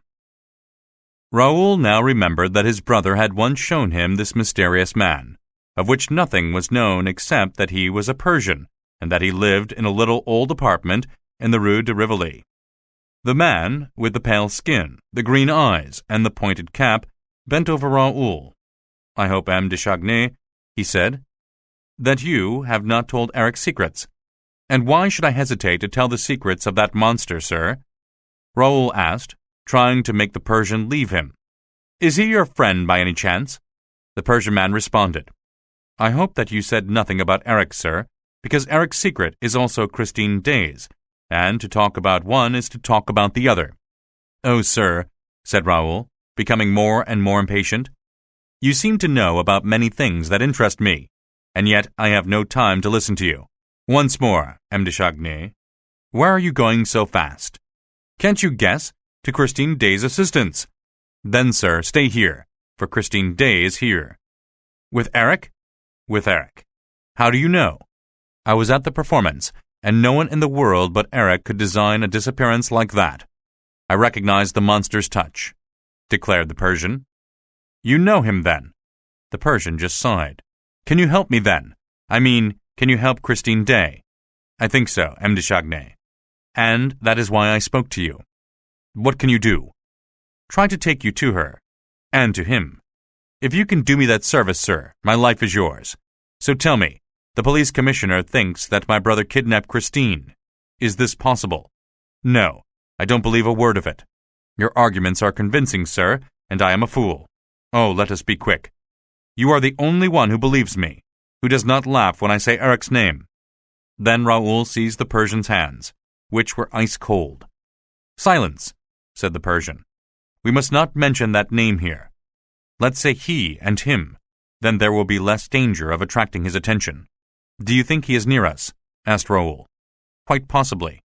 Or he could be with his victim, in the house on the lake. The Persian led Raoul down passages he had never seen before, even when Christine used to take him for walks through the opera. I hope Darius is here, said the Persian. Who is Darius? My servant. Tell me, what did you tell the police commissioner? I said Christine Day has been taken by the angel of music, also known as the opera ghost, and that his real name was... Quiet. And did he believe you? No. He thought you were crazy. Yes. That is lucky, sighed the Persian, and they continued walking. After going up and down several staircases, which were new to Raoul, the two men found themselves in front of a door, which the Persian opened with a master key. The Persian and Raoul were both, of course, in formal clothes. But whereas Raoul had a tall hat, the Persian wore the pointed cap. I have already mentioned this. It was against the dress rules of the opera, but in France, foreigners are often above the rules. The Englishman can wear his traveling cap and the Persian his pointed cap. Sir, said the Persian, your tall hat will be in your way. You should probably leave it in the dressing room. Which dressing room? Christine Day's. And the Persian, letting Raoul through the door, which he had just opened, pointed him toward Christine's door. You know the opera very well, sir. Not so well as he does, said the Persian. And he pushed the young man into Christine's dressing room, which was as Raoul had left it a few minutes earlier. Closing the door, the Persian went to a very thin wall that separated the dressing room from the room next to it. He coughed loudly. There was the sound of movement in the next room, and a few seconds later, a finger tapped at the door. Come in, said the Persian. A man entered, also wearing a pointed cap and dressed in a long coat. He bowed, took a beautiful case from under his coat, put it on the table, bowed once again, and went to the door. Did anyone see you come in, Darius? No, master. Let no one see you go out.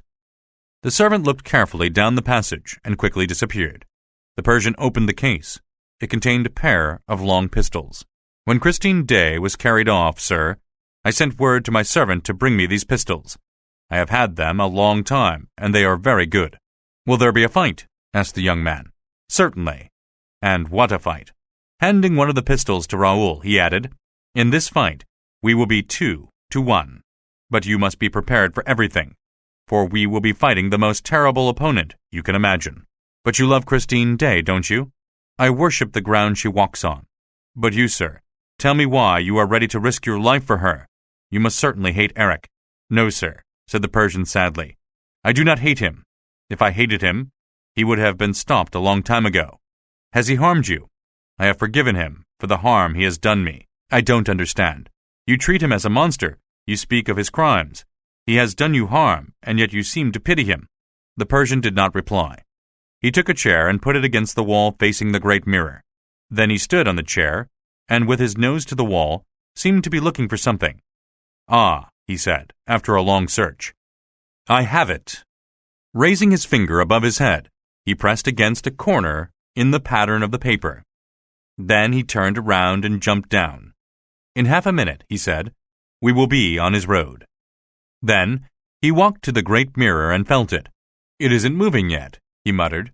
Oh, are we going out by the mirror? Asked Raoul, like Christine Day. So you knew about that. And what did you do? I thought it was my eyes deceiving me, or the ghost playing a trick. Oh, if only it were a ghost. Then we could leave the pistols here. Leaning against the mirror, he said, It takes a little while to release the springs. Then the mirror turns at once, incredibly quickly. It's not turning, said Raoul impatiently. It takes time, said the Persian. Unless something else... What? Unless he has cut the ties which turn the mirror to block our entry. He controls the walls, the doors, and the trapdoors. But why do they obey him? He didn't build them. Yes, Raoul, that is exactly what he did. Suddenly, the Persian pulled Raoul to his chest. The mirror turned, in a blaze of light, just like the doors of a restaurant. It carried Raoul and the Persian with them, taking them from full light into the deepest darkness.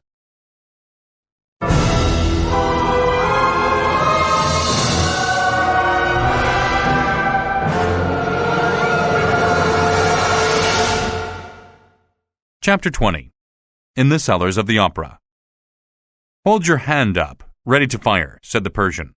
The wall behind them closed again, and the two men stood motionless for a moment, holding their breaths.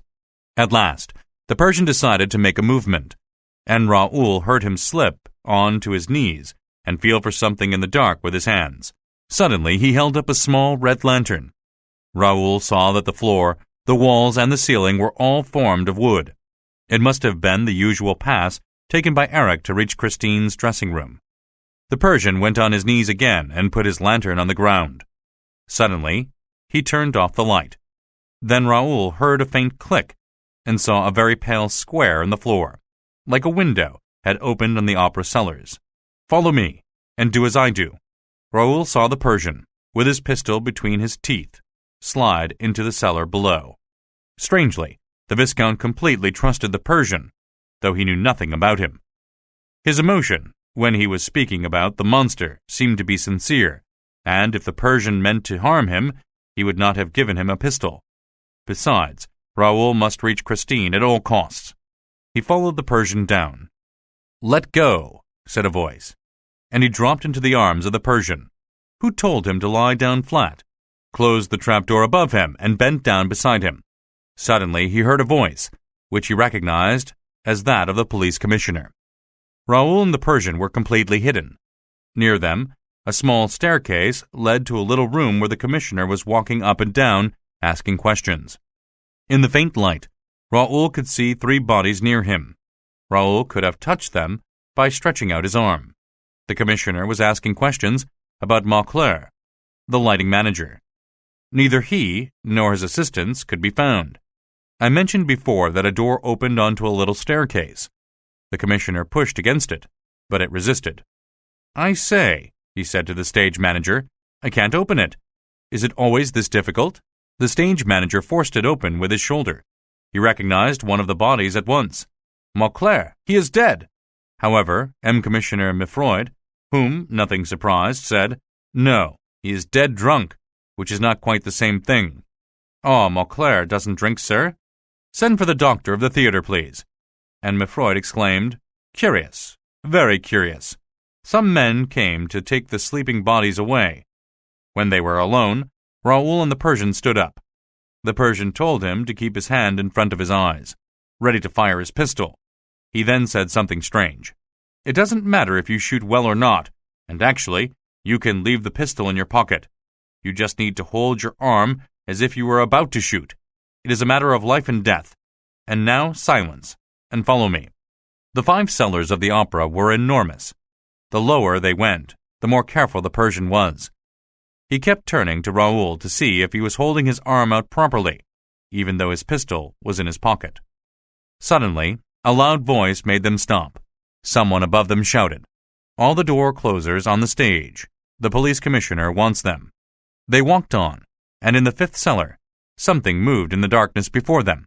The 2 men lay flat on the floor, and were only just in time. A shade, this time carrying no light, just a shade in the dark passed. They felt the warmth of its cloak, and could see that it wore a soft felt hat as it moved away, dragging its feet. "Phew," said the Persian.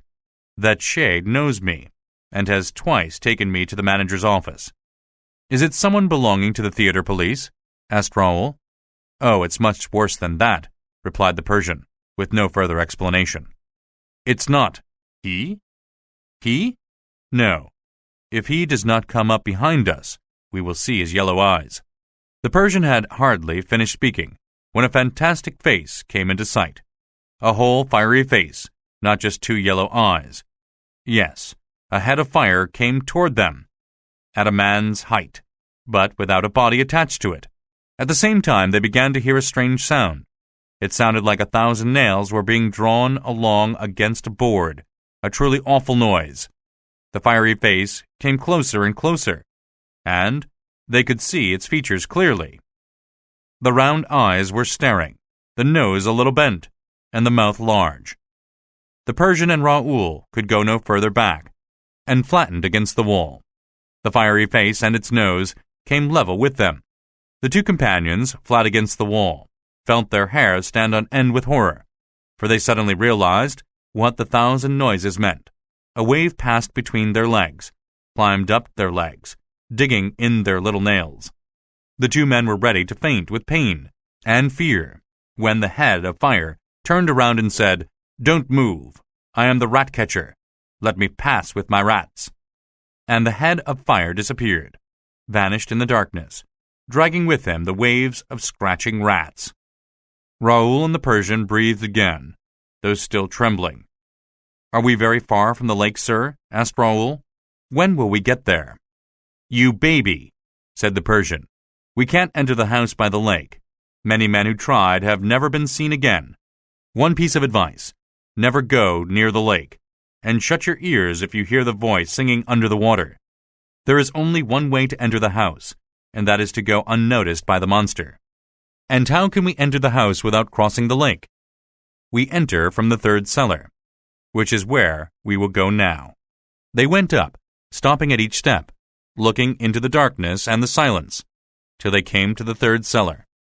Here the Persian motioned to Raoul to go down on the floor, and they crawled until they reached the far wall. Against this wall stood a large, unused scene. Close to the scene was a set piece.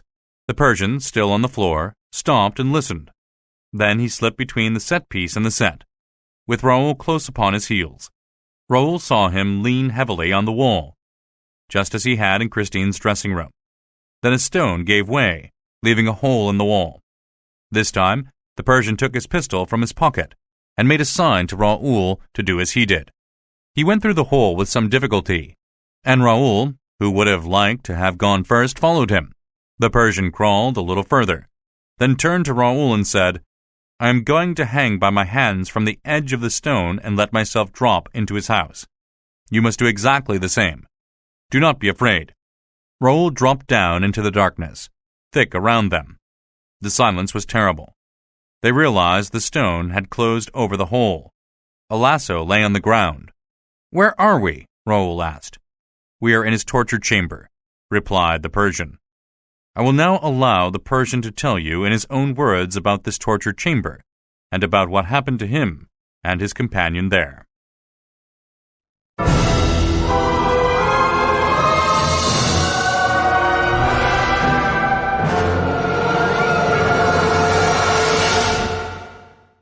Chapter 21. The Persian Story. The first time I entered the house on the lake, I did so by following Eric. I stepped into the boat and rowed toward that part of the wall through which I had seen Eric disappear. It was then that I came into contact with the woman who guarded the lake and whose power was very nearly fatal. As soon as I pushed off the bank, I heard a sort of whispered singing. It was half breath, half music. It rose softly from the waters of the lake, and I was surrounded by it. It followed me, and was very soft and sweet.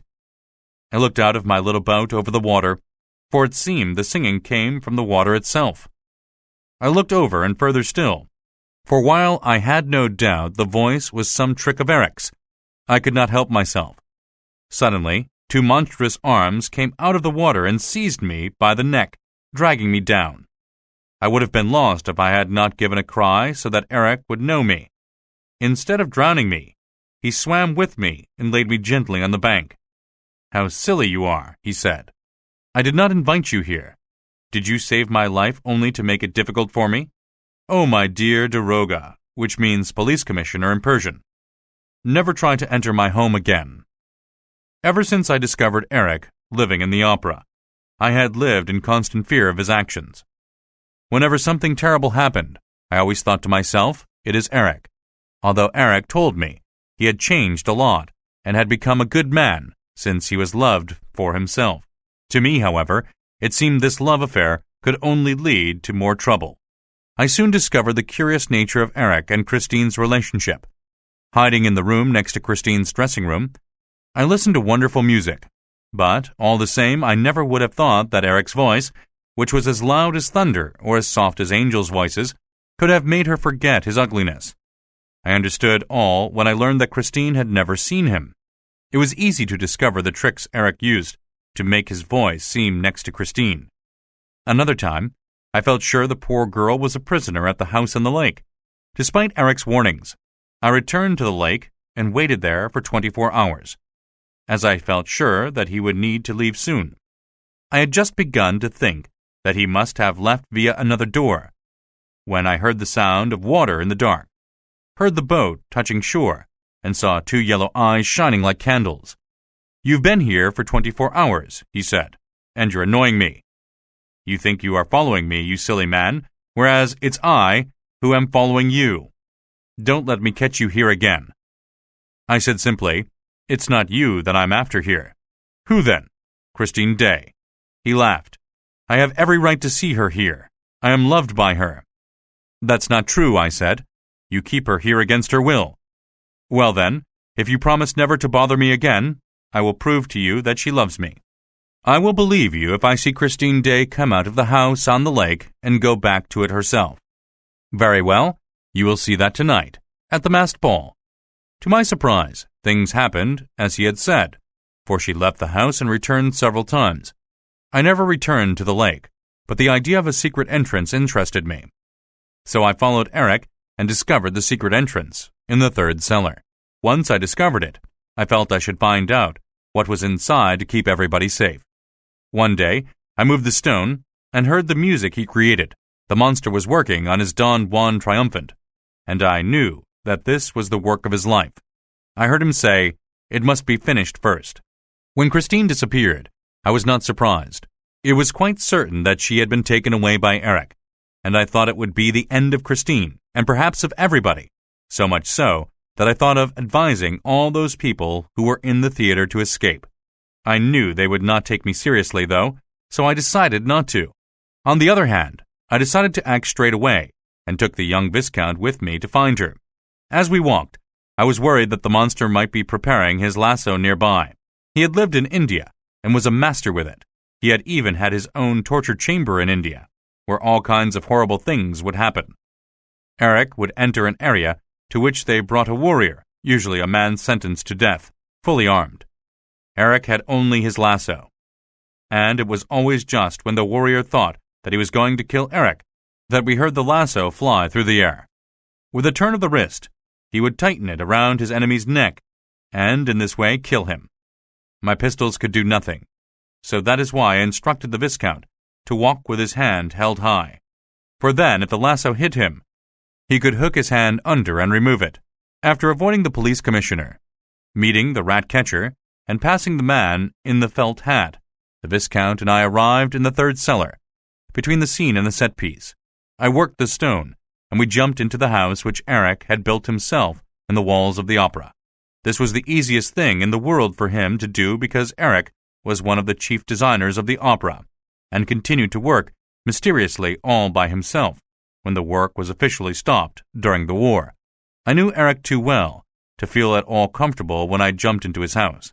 He had the ability to turn the most honest building into the house of the devil, where, without saying a word, it would be overheard or repeated by an echo. My alarm, therefore, was great when I saw that the room into which M. le Vicomte de Chagny and I had dropped was an exact copy of the torture chamber he had in India. At our feet, I found the lasso, which I had been in fear of all evening. I am no coward, but cold sweat covered my forehead as I passed the red lantern over the walls. M. de Chagny noticed it and asked, "What is the matter, sir?" I made him a violent sign to be silent.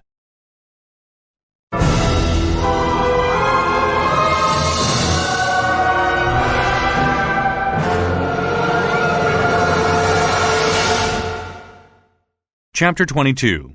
In the Torture Chamber. The Persian's narrative continued.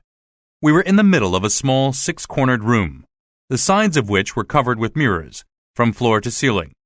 In the corners, we could clearly see the joints in the mirror, and the little parts that turned. Yes, I recognized them.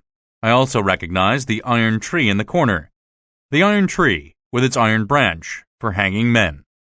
I took my companion's arm. The Vicomte de Chagny was shaking, ready to shout to his love that he was bringing her help. I feared that he would not be able to contain himself. Suddenly we heard noises on our left. It sounded at first like a door opening and shutting in the next room.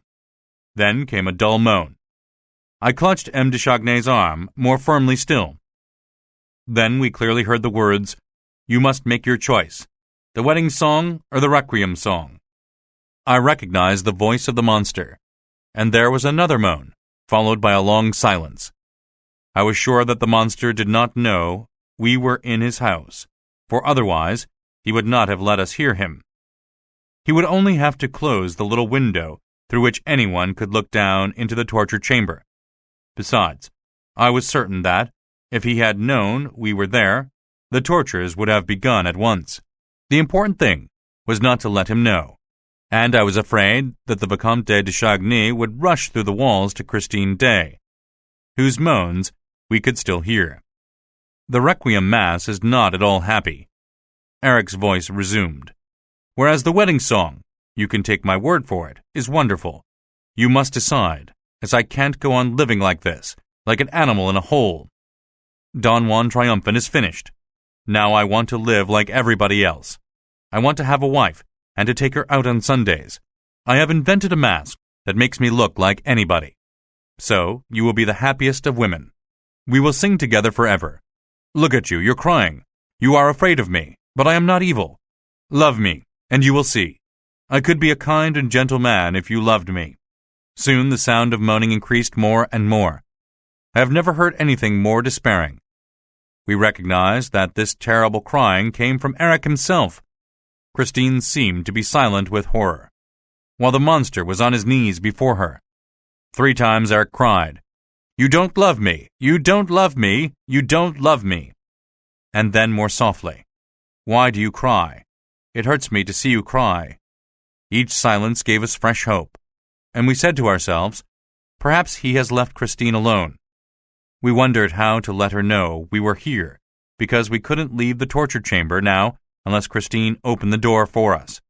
That was the only way we could get to her, as we did not even know where the door might be. Suddenly, the silence in the next room was disturbed by a ringing bell. There were sounds on the other side of the wall, and Eric's voice. Somebody ringing. "Come in." Then we heard an evil laugh. "Who has come bothering now? Wait for me here. I'm going to tell the woman to open the door." As soon as he left, Raoul started calling, "Christine! Christine!" At last a faint voice reached us. "I am dreaming," it said. "Christine, it is I, Raoul." A silence. "But answer me, Christine. It is not a dream. We are here to save you. But be careful. When you hear the monster, tell us." Christine told them, in a trembling voice, that Eric had gone quite mad and had decided to kill everybody and himself if she did not agree to be his wife. He had given her until 11 o'clock that evening to decide, and Eric had told her, "You must say yes or no. If your answer is no, everybody will be dead and buried." I understood exactly what this meant and was very afraid. "Can you tell us where Eric is?" I asked. She replied that he must have left the house. "Can you make sure?" "No, I am tied up. I cannot move." This was terrible news, as our safety, including the safety of all 3 of us, depended on the girl being able to help us. "Mademoiselle," I explained, "we are in the torture chamber. It is essential that you open the door for us." "But how?" asked the poor girl, with tears in her eyes. "The key is in the next room, in a little bag, which she calls the bag of life and death. Raoul, leave this place." "Christine," said the young man, "we will go from here or die together." "We must stay calm," I said. "Tell me, why has he tied you up?" "I tried to commit suicide. Then he tied me up. I am not allowed to die until 11 o'clock tomorrow evening." "Mademoiselle, the monster tied you, and he can untie you. You must make him. He loves you, remember." "How could I forget?" "But wait, I can hear him. He's coming back." We heard heavy steps as Eric approached. Christine gave a cry of horror. "Why did you cry out, Christine?" "Because I am in pain, Eric. I thought that I had frightened you." Eric, untie me. I am not your prisoner.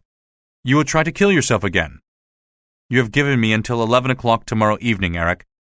The footsteps dragged along the floor. Well, since we are going to die together anyway, wait, don't move. I will release you. But remember, if you say no, then it will be finished for everybody. You know the man who rang the bell just now? He looked rather like, well, he won't be ringing from the bottom of the lake. There, now turn around. Is that better? Oh, Christine, look at your poor wrists. Did I hurt them? I must sing a requiem for that man, the one now in the lake. Hearing these terrible remarks, I remembered how I had once visited the lake and the awful arms that had pulled me under. Who was the poor man who had become another victim of Eric's, the one he was now singing to? Eric's voice was powerful, almost threatening. He sang as if he were the god of thunder, and his song roared as if it were a storm. Even the weather seemed to darken and rage around him. Suddenly, the music stopped, so instantly that M. de Chagny and I jumped back with shock, and the voice, now changed, sounded out the words, "What have you done with my bag?"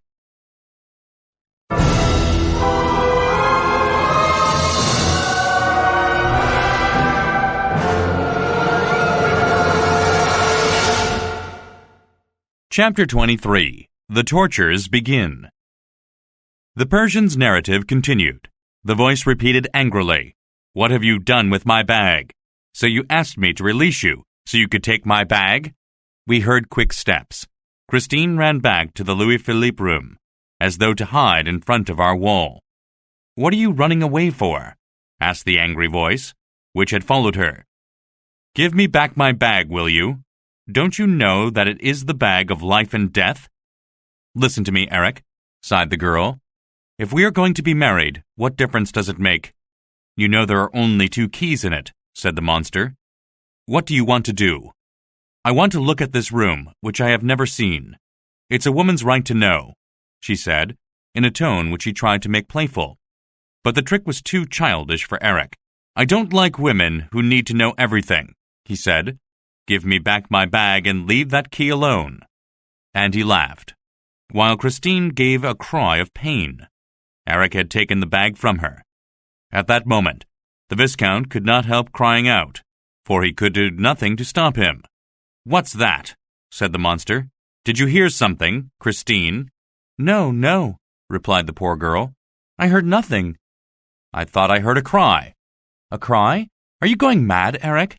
I cried out because you hurt me, but there was nothing else." "I don't like the way you said that.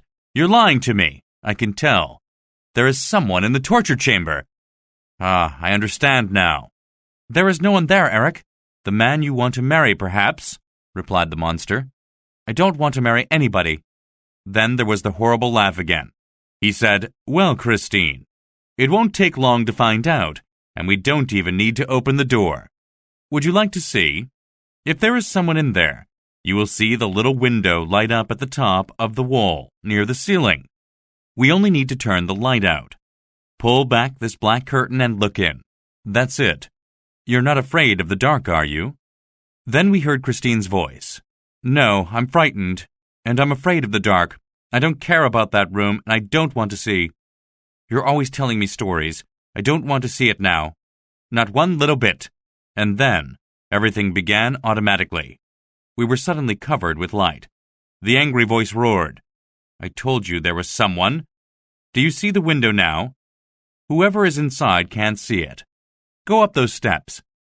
You have often asked me, and now you know, for those steps take you where you can see into the torture chamber." "What do you mean by torture chamber? Who is being tortured? Eric, Eric, say you are only trying to frighten me. Say it, if you love me. Go and look through the little window, dear." I do not know if the Viscount heard the girl's voice, as he was looking around at the strange room. As for me, I remembered the little window into the torture chamber he had in India, and so I was listening as hard as I could for some sign of how to act. "Go and look, and tell me what he looks like. If you don't go, then I will." "Oh, fine, I will go." "How sweet of you, saving me the effort in my old age. Now tell me what he looks like. Then, above our heads, a clear voice said, "There is no one there, dear." "No one? Are you sure?" "Oh, yes, quite sure." "Really? Well, tell me, how do you like the view?" "Oh, it's funny. Did you design that room, Eric? You're a great artist." "Yes, I am good at what I do." "But why do you call that room the torture chamber?" "Oh, well, it's just my little joke, really. It's like my little forest inside. I never do anything like other people, and I'm getting quite tired of it. I'm sick and tired of having a forest and a torture chamber in my house and of living here. I want a nice, quiet house, with ordinary doors and windows, and a wife inside it, like everybody else. A wife whom I can love and take out on Sundays. Oh, tell me you love me, Christine. Once we are married, I am sure you could learn to love me. We could have lots of fun. Did you know, Christine, that I am an excellent ventriloquist? You don't believe me? Listen." The monster, who really was a fine ventriloquist, was only trying to take her attention away from the torture chamber. It did not work, however, and Christine kept asking him, "Put the light out in the little window, Eric. Put it out." She had seen us in that bright light and was acting quite calmly. She knew, though, that the light in the torture chamber could only mean bad things. Eric, on the other hand, had started to show off his ventriloquism. He said, "Here, look at my lips. They don't move." "Where should I put my voice? In your left ear or in your right, or in the table? What does it say? I am in the little bag of life and death. And now, it is in Carlotta's golden throat. What does it say? It says, Kalk. And now, it is a chair in box 5 saying, Madame Carlotta is singing tonight to bring down the chandelier. And now it is inside the torture chamber saying, Who has come to look around my torture chamber? It was truly terrible. The voice seemed to be everywhere. It passed through the windows and swelled through the floors. It felt as if it even ran around us, between us. Eric, Eric, said Christine's voice. Stop that. I'm getting tired. Isn't it very hot in here? Oh, yes, replied Eric. Very hot. What does it mean? The wall is hot. Is it burning? Asked Christine. I'll tell you why, Christine. It is because of the forest next door. What do you mean? Well, didn't you see that it was an African forest?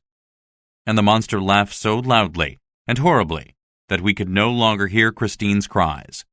The Vicomte de Chagny shouted and banged against the walls. I could not stop him. We could not hear anything but the monster's laughter. Then there was the sound of a body falling on the floor and being dragged. Suddenly, a door closed violently. Then there was absolutely nothing more around us, other than the burning heat of the forest. We found that we were in the middle of an African forest.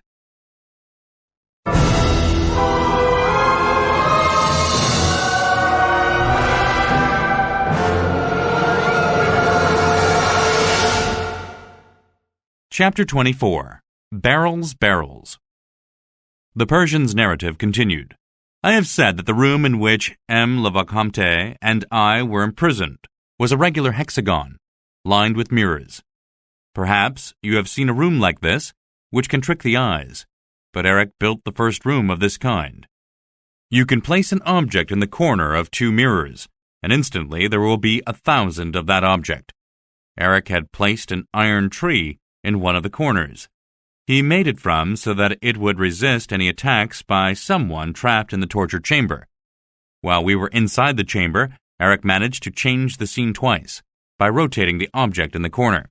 There was nothing to take hold of in this room because, apart from the object in the corner, the room was lined with mirrors too thick to be damaged by any victim.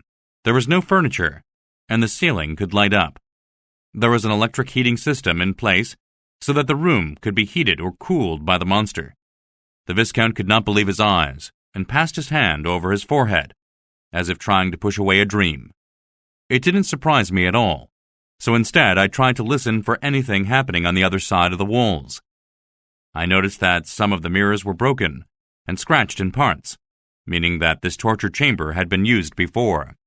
Yes, some poor man must have fallen through with his shoes on, so that he could kick at the glass. Then he would have wondered at the illusions before hanging himself in desperation on the iron tree. The last thing he would have seen was 1,000 men struggling, just as he did. I knew that we had a couple of hours, and that I could use them well. I knew a lot of Eric's tricks. And now I needed to use that knowledge to save us.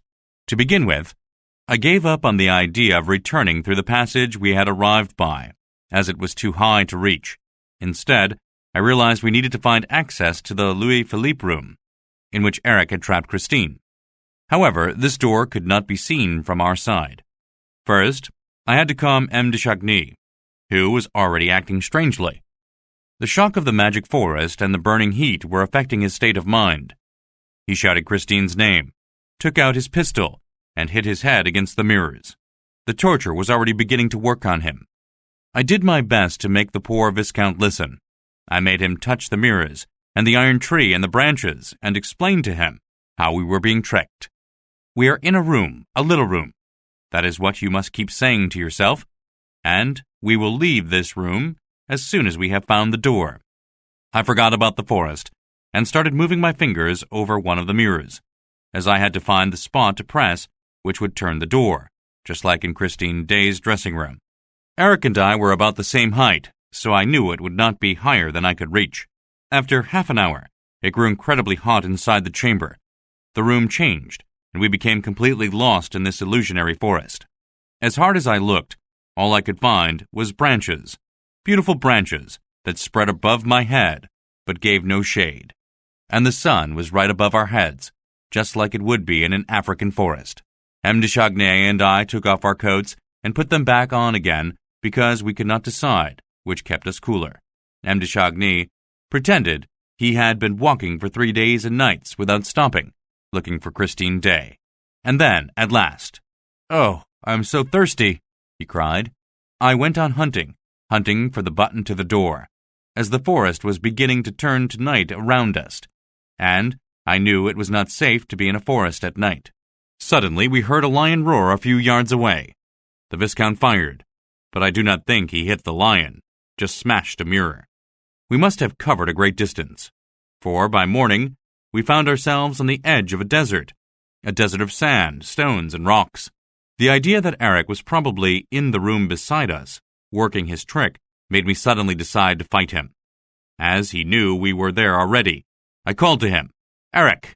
Eric!" There was no reply, and I knew we were beginning to die of heat, hunger, and thirst. At last, I saw M. de Chagny point to a point on the wall far away. He could see water. We tried our best not to hope for water, because if we hoped for water, we would be so disappointed that we might hang ourselves from the iron tree. I cried to M. de Chagny, "It's a trick. Don't believe the mirrors." He just told me to shut up. "Water, water," he cried. He even had his mouth open, as if he were drinking.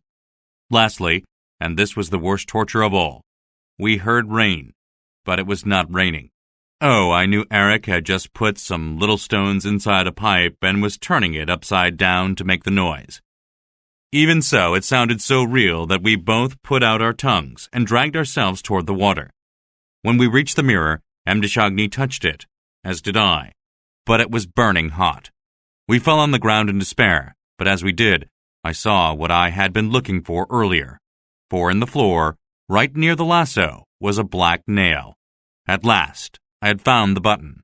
I pushed it, and then we saw an opening in the floor. We looked down, and cool air greeted us from the darkness. What could be inside?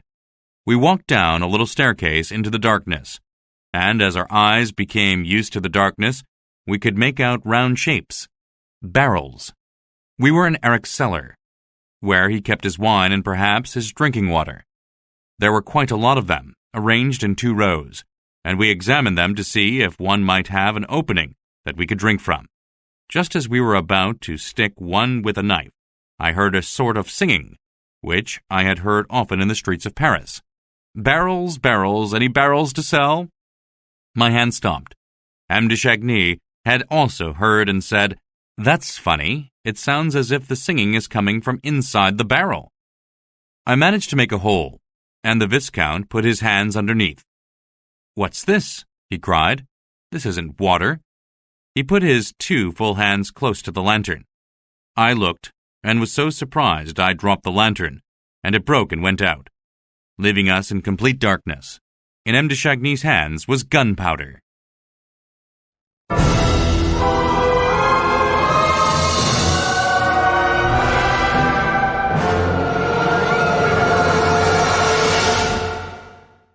Chapter 25. Which will she turn? The Persian's narrative continued.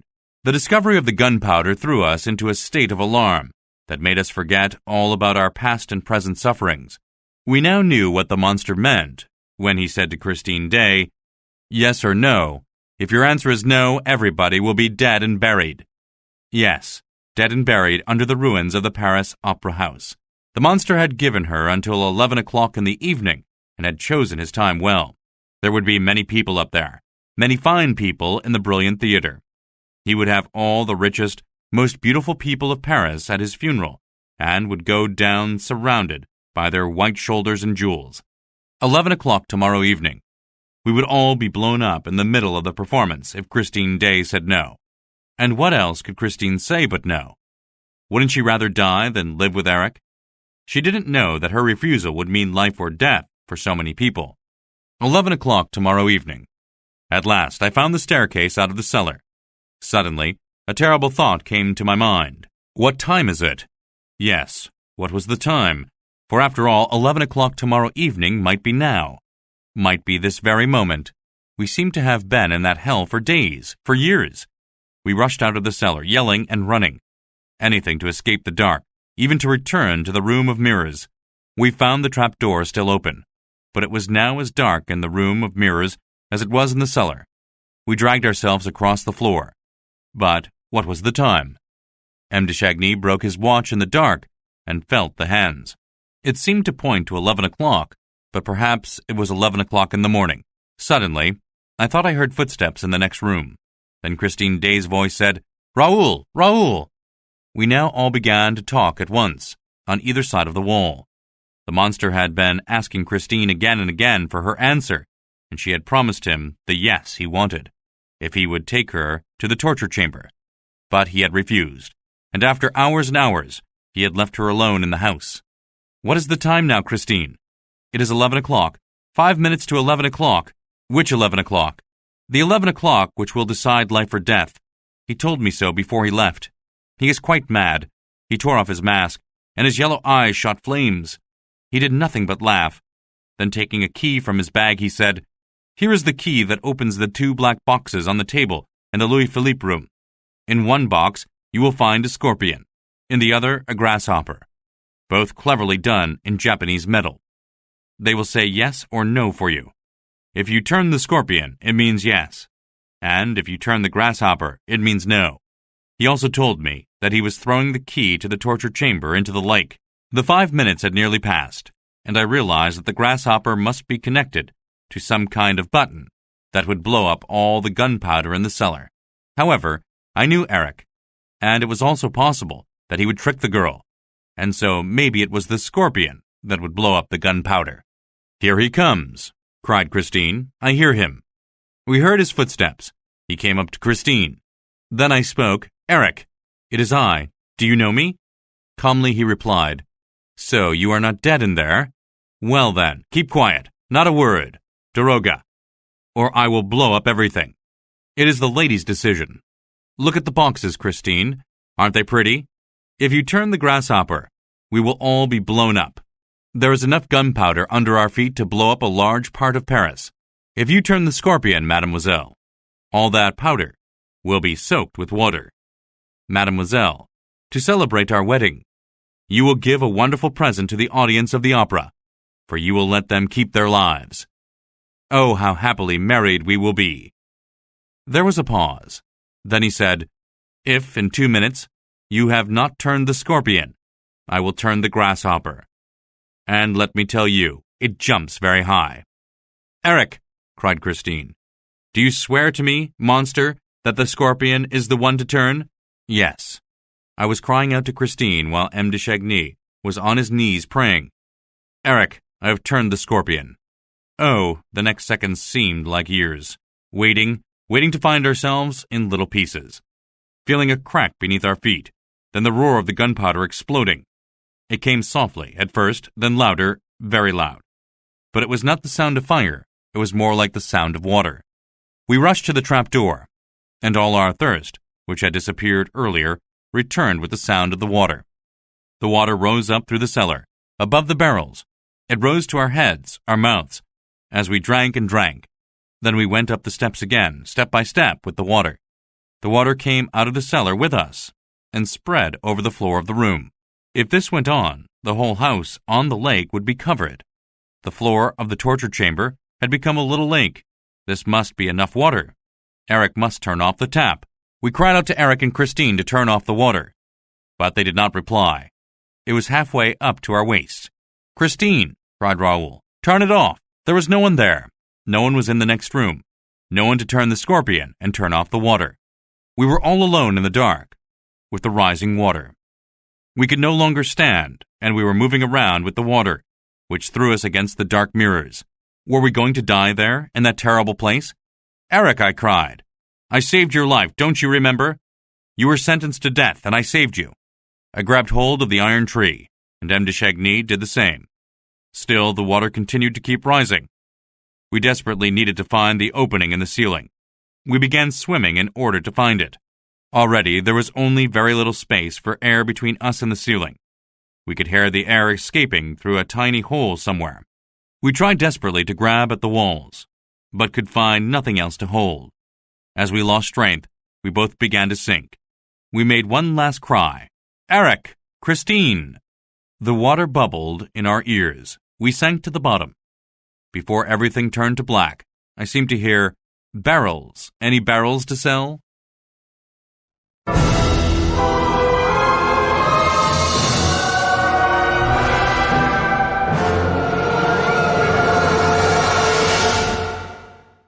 Chapter 26. The End of the Ghost. The previous chapters were the last written by the Persian. We know now that it was thanks to Christine Day that M. de Chagny and the Persian were saved, and I heard the rest of the story from the daroga himself. When I went to see him, he was still living in his little apartment in the Rue de Rivoli. He was very sick, and it took all my power to convince him to tell his story to me. His faithful old servant, Darius, showed me in, where the Persian stood at a window looking over the garden. He still had his clear eyes, but his poor face looked very worn. He was dressed in a long coat, and his head was shaved. It seems that, when the daroga opened his eyes, he was lying on a bed. M. de Chagny was asleep on a long chair near him, and an angel and a devil were watching over them. After the terrible events in the torture chamber, he could not believe the normality of this room, with its wooden furniture, comfortable chairs, clock on the table, and 2 little black wooden boxes. The whole room was lit peacefully with a lamp.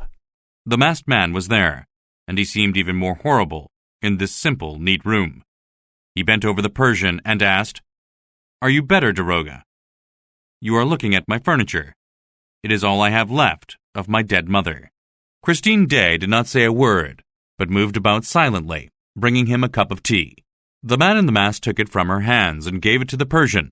M. de Chagny was still sleeping. He woke up long before we knew if we were still alive. Eric explained, "He is quite well and is asleep." Eric left the room for a moment, and the Persian looked around.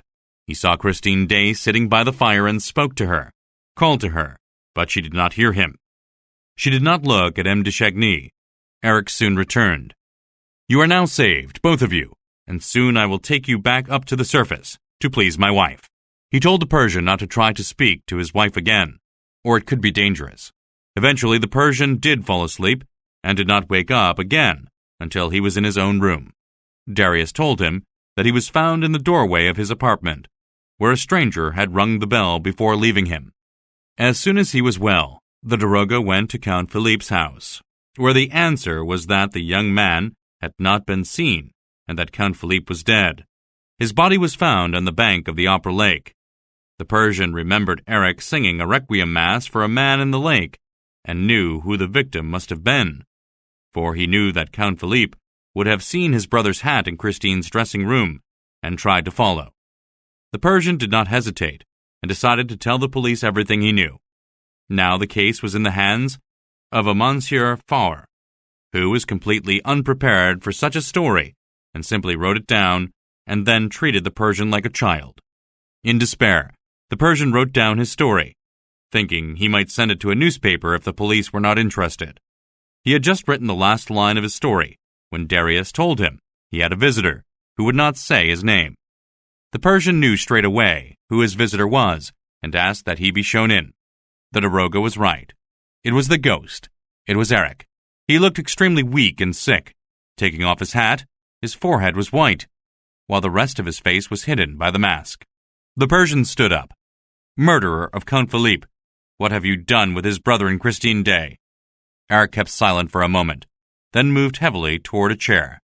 Then, speaking in short sentences and breathing heavily between them, he said, "I have not come here to talk about Count Philippe, but to tell you that I am going to die. Where are Raoul de Chagny and Christine Day? I am going to die. Where are they? Of love, I am dying of love. I loved her so much and still do. Oh, daroga, if you knew how beautiful she was when she kissed me. It was the first time I had ever kissed a woman. I kissed her alive." "Alive?" The Persian shook Eric by the arm. "Tell me, is she alive or dead? Why are you shaking me? I'm telling you I'm going to die, and yes, I kissed her alive." "And now she is dead?" "I kissed her on her forehead, and she did not pull away, because she is a good girl. I don't think she is dead, no. She is a good, honest girl, and saved your life, daroga, at a moment when I would not have given a penny for your Persian skin.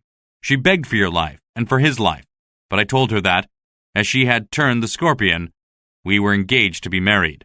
When you were yelling like the devil because of the water, Christine came to me with her beautiful blue eyes wide open, and swore to me that she would be my living wife. Until that moment, I had only recognized the memory of my dead wife in her eyes, but she promised that she would not kill herself and agreed to become my living wife. And because of this promise, I have saved both of you. What have you done with the Vicomte de Chagny?"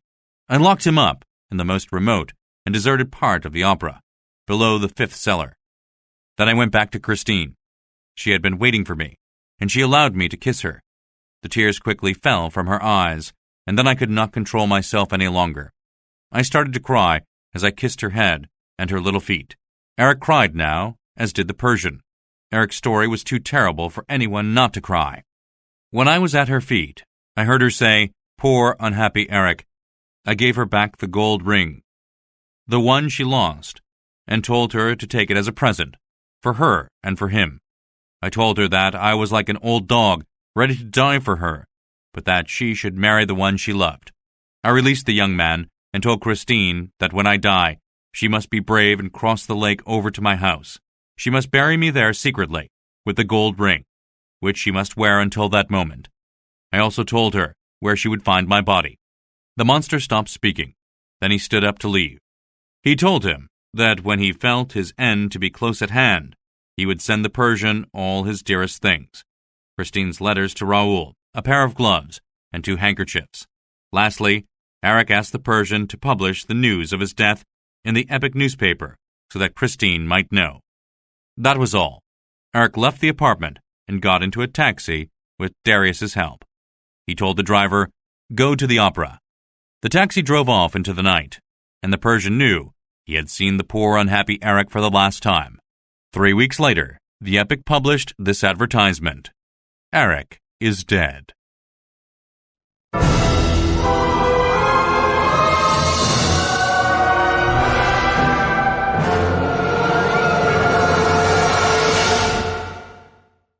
Playlet. The Phantom of the Opera. Eric's underground torture chamber. The Persian and Raoul de Chagny find themselves in Eric's underground torture chamber. Through the wall is the living room of Eric's house on the lake. "Monsieur, please, stay silent." "She's in there, Christine, with that monster. We have to save her." Yes, we will, but we just have to be patient. Shh, I can hear him." There are noises to their left, like a door opening and shutting in the next room. Eric and Christine enter. "You must make your choice. The wedding mass or the requiem mass." "It's the monster, but he doesn't know we're here. Stay silent, Raoul. Stay silent. The Requiem Mass is sad and slow, but the wedding Mass is wonderful. Which one do you want to be married to, my dear Christine? You must choose. I can't go on living like this, like an animal in a hole. I want to live like everybody else, to have a wife like everybody else, and to take her out on Sundays. Oh, stop, Eric. Please stop. You are crying. You are afraid of me, but I am not a bad man. If you love me, you will see. If you loved me, Christine, I could do anything, I promise. You don't love me. You don't love me. You don't love me. Eric and Christine fall silent. Raoul and the Persian put their ears to the wall. Perhaps he has left, Christine. We have to let her know we're here. Not yet. An electric bell sounds. Ha ha ha ha ha. Who has come bothering us now? Wait for me here. Eric exits stage right. Christine! Christine! Am I dreaming? I must be dreaming. Christine! It is I, Raoul. Answer me. In heaven's name. If you are alone, answer me. Raoul? Yes, it is I. It is not a dream, trust me. The Persian and I are here to save you. But if you hear the monster coming, you must tell us. He is planning to kill everyone. Oh, Raoul, I can't stand it here any longer. I am his prisoner. He has gone mad, and now you say that he is going to kill everybody in the opera tonight if I do not agree to be his wife. We only have until 11 o'clock tomorrow. Now I understand the barrels of gunpowder in the basement. He means to bury us all. Can you tell us where he is now? I think he's left the house, but I can't tell. He has tied me up. You are our only hope, Christine. You are in the only room with a lock, dear Raoul. Yes, but we cannot see any door. Mademoiselle, you must open the door to us. But how? I know where the key is, but I'm tied up too tight. Oh, I hate him. Where is the key? It is in the next room near the piano with another little key. They are in a bag he calls the bag of life and death. Raoul, run! Everything is mysterious and terrible here, and Eric will soon have gone quite mad. And you are already in the torture chamber. Go, now! Christine, we will go from here together, or we will die together. We must stay calm. Mademoiselle, you must convince the monster to untie you. Remember that he loves you. How could I forget? Hush! I hear something. It is he. Go away! Heavy steps drag behind the wall. Eric enters stage right. I am sorry for letting you see a face like this. Why did you cry out, Christine? Because I'm in pain, Eric. Please, untie me. You will try to run away again. You know that it is impossible. We are 5 floors underneath the opera. We must get her out of this room. There is not enough air. Help me get her out. Eric's footsteps drag along the floor again. Fine. I will release you. Have you thought any more about your answer? You only have until 11 o'clock tomorrow evening, you know. Eric, why are you all wet? Is it raining? Yes, it is raining. It's raining cats and dogs outside. He's lying! He has been at the lake, drowning somebody. I know this because once, when I tried to cross the lake, he almost drowned me too! Oh, Christine, listen to my new song. What have you done with my bag? Nothing, Eric. What have you done with my bag? So it was to take my bag that you asked me to release you. Why are you running? Give me back my bag of life and death. Oh, Eric, just let me play with them. I want to see the room you have never shown me. I'm just curious, that's all. I don't like curious women. Give it to me now. Eric grabs the bag from her. Christine cries with pain, and Raoul leaps to his feet. That monster! I'll kill him! The Persian puts his hand over Raoul's mouth to silence him. Hello. What's that? Did you hear something, Christine? No, I heard nothing.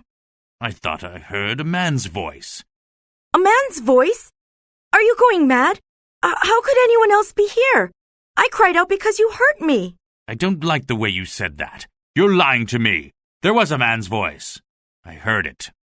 There is someone in the torture chamber, isn't there? Ah, I understand everything now. There is no one there, Eric. Raoul, what have you done? I understand. No one, Eric, no one at all. The man you want to marry, perhaps. Is he in there? Well then, let the games begin. Eric begins to laugh and continues laughing as Christine pleads with him. Raoul and the Persian step away from the wall and look around desperately for an exit.